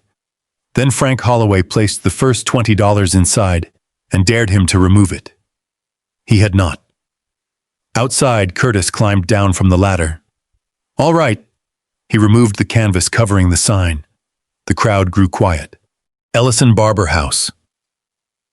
Beneath the name, carved in smaller letters, were the 5 words Marcus had chosen. Every chair has equal worth. Walter stared upward. Nathan stood beside him wearing a simple navy jacket, his hands resting loosely at his sides. No security detail, no board members, no company banner. For once, he had come without bringing his position into the room. Walter looked toward Marcus. You ready? Marcus glanced at the people waiting outside. Veterans, hospital workers, retired teachers, hotel cleaners, former Caldwell House employees, customers who had once sat silently inside Prestige Gentleman's Lounge. Even Olivia Grant stood near the back, holding a small plant wrapped in brown paper. Marcus took a breath. Yes. Renee handed him a pair of oversized ceremonial scissors someone had borrowed from the Neighborhood Business Association. Marcus looked at them. Absolutely not. The crowd laughed. He set the scissors aside and simply unlocked the front door. That's enough ceremony. Walter stepped inside first. The bell above the door rang once. The sound was small, clear, final. Marcus guided him toward the vintage chair. The usual? Walter lowered himself carefully into the seat. You ask that like I have choices. You have plenty. Walter glanced at the mirror. Keep it neat. That narrows it down. Nathan sat in one of the waiting chairs. Not beside the door. Not in a special place. Just another man waiting his turn. Marcus draped a clean white cape around Walter's shoulders. The room settled. Conversations softened. Phones lowered. Even the reporters Dana Wells had brought kept their distance. Marcus switched on the clippers. The familiar hum filled the shop. Walter closed his eyes. For a moment, Marcus saw him as he had appeared weeks earlier inside Prestige. Worn coat, trembling hands, unsure whether he belonged. Now Walter sat beneath a sign declaring that the room belonged equally to him. The difference was not wealth. It was welcome. Marcus worked slowly around Walter's temples. Nathan watched from the waiting area. His gaze remained fixed on his father's reflection. Walter opened his eyes. "You remember your first broom?" Nathan smiled. "Red handle. You broke it. It was old. You tried sweeping with one hand while eating candy with the other. I was 9. You were lazy." The shop laughed. Nathan shook his head. "You charged soldiers 50 cents and let half of them leave without paying." Walter's expression softened. "They came back when they could. Some never did. Some came back years later." Walter looked at his son through the mirror. That mattered more. Nathan nodded. This time he understood. Marcus finished the neckline and brushed away the loose silver hair. Walter studied himself. Elaine would approve. Nathan's face changed at the sound of his mother's name. Walter noticed. He reached beneath the cape and held out one hand. Nathan stood and took it. No grand apology followed. No dramatic promise. They had already learned that healing rarely arrived through speeches.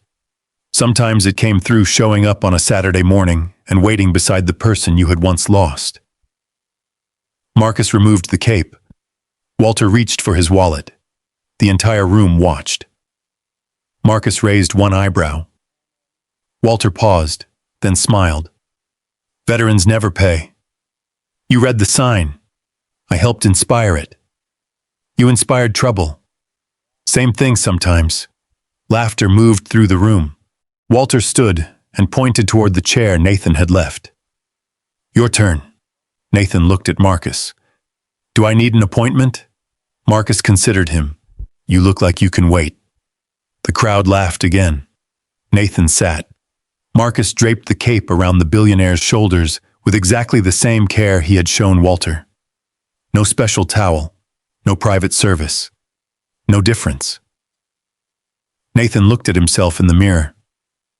For years, people had treated him according to what they believed he could give or take away. Inside Marcus's chair, none of that mattered. "What kind of cut?" Marcus asked. Nathan glanced toward Walter. "My father's going to criticize it no matter what." "That's guaranteed." "Then do what you think is right." Marcus adjusted the chair. "That's how all this started." Nathan smiled. "Yes." As the morning continued, the shop filled. Frank occupied the corner near the coffee urn and claimed he had been appointed unofficial security. Renee told everyone he had appointed himself. Samuel arrived with Gloria and insisted on sitting near the front window. A hospital custodian came in after an overnight shift and fell asleep halfway through his haircut. Marcus worked around him without waking him. Calvin Rhodes brought a framed photograph of his late brother and placed it temporarily on the shelf while Marcus trimmed his beard. Olivia waited until the crowd thinned before approaching. She held out the small plant. "For the shop." Marcus accepted it. "Thank you." She glanced around. "It's beautiful. It's still missing a few things." Her eyes moved toward the empty third station along the side wall. Marcus had installed it but not yet purchased a chair. Olivia noticed. "Are you hiring?" Marcus looked at her. The question carried more than employment. It carried shame, fear, hope. "You ready to speak when something is wrong?" Olivia nodded. Yes. Even if it costs you? She swallowed. Yes. Marcus held her gaze for another moment. Then come back Monday. Her eyes filled. Thank you. This isn't forgiveness for sale. I know. It's work. I know. And that station belongs to everyone who sits in it. Olivia nodded again. I understand. Marcus looked toward the empty space. Then help me choose a chair. Near noon, Dana Wells asked Marcus for one final interview. He agreed only after the last waiting customer had been served. They stood outside beneath the carved sign. Traffic rolled behind them. A bus stopped at the curb. People entered and left the shop carrying coffee, newspapers, and fresh haircuts. Dana held the microphone low. Do you feel vindicated? Marcus looked through the front window. Nathan was sweeping the floor. Walter sat nearby, correcting him. Renee was refilling the coffee urn while Frank stole another biscuit. Marcus smiled. I feel useful. Dana waited. That's all? That's enough. What do you want people to remember? Marcus looked at the sign. Most people know when something wrong is happening. His voice remained calm. The problem is, they wait for someone more powerful to say it first. Dana nodded. And what should they do? Speak before power arrives. Across town, Prestige Gentleman's Lounge remained closed. Its polished windows reflected an empty sidewalk. The company had announced that the location would not reopen until the investigation and community review were complete. Gregory Bennett faced civil claims, the loss of his professional position, and the public record of what he had done. Martin Vale's name appeared throughout the final investigative report. Several regional leaders were dismissed. The company lost contracts and revenue. But under outside oversight, Caldwell House began rebuilding its policies around transparency rather than image. Complimentary veteran service days were established in every location. Workers could offer hardship cuts without managerial punishment. Customer complaints went directly to an independent review office. Nathan refused to let the program carry his name. Instead, it was called the Open Chair Initiative. Walter approved. Months passed. Ellison Barber House developed its own rhythm. The shop opened early for hospital workers coming off night shifts. Veterans gathered on Saturday mornings. Adults preparing for interviews received free cuts from the pay-it-forward jar. Some customers paid more than asked. Others paid nothing. Marcus never announced which was which. By winter, Olivia worked the third station. 2 more barbers joined the staff the following spring. The shop never became luxurious. That was not the goal. Its floor collected scuff marks. The coffee was sometimes too strong. The radiator clanged on cold mornings. The bell above the door stuck whenever the weather turned damp. People loved it anyway. Walter came every other Saturday. Nathan joined him whenever he could. Sometimes they spoke for hours. Sometimes they read separate newspapers in the same room. Neither pretended the lost years had vanished. They simply stopped adding new ones. One evening, long after closing, Marcus swept the floor alone. Snow drifted softly beyond the front windows, turning Oak Ridge Avenue quiet and silver beneath the streetlights. He paused beside the vintage chair. On the small shelf beside it rested 2 brass challenge coins in a glass case. Walter's, Nathan's. Beneath them, a handwritten card read, "Remember where you came from." Marcus turned off the clippers at the charging station. The shop fell silent. He looked toward Aunt Lorraine's photograph, then toward the sign visible in reverse through the front glass. Every chair has equal worth. He switched off the lights. Only the warm lamp above the vintage chair remained glowing. Outside, a bus rolled past through the snow. Inside, the empty chairs waited for morning. They did not know who would arrive next. They did not need to. That had always been the point. When Marcus placed Walter and Nathan's 2 brass coins together beneath the words, "Remember where you came from," he turned years of separation into a reason for others to feel welcome. This story reminds us that actions reveal our character more clearly than promises ever can. Marcus never announced that he was a good man. He simply made room for someone everyone else had ignored. Today, notice one moment when a person is being dismissed, embarrassed, or left alone, and say one clear sentence in their defense. You may never know how much it matters, but Marcus showed us that speaking before power arrives can change everything. Would you have spoken up when Marcus was fired, or would fear have kept you silent? Tell me honestly in the comments, and stay close, because the next story begins in another room where everyone is looking away.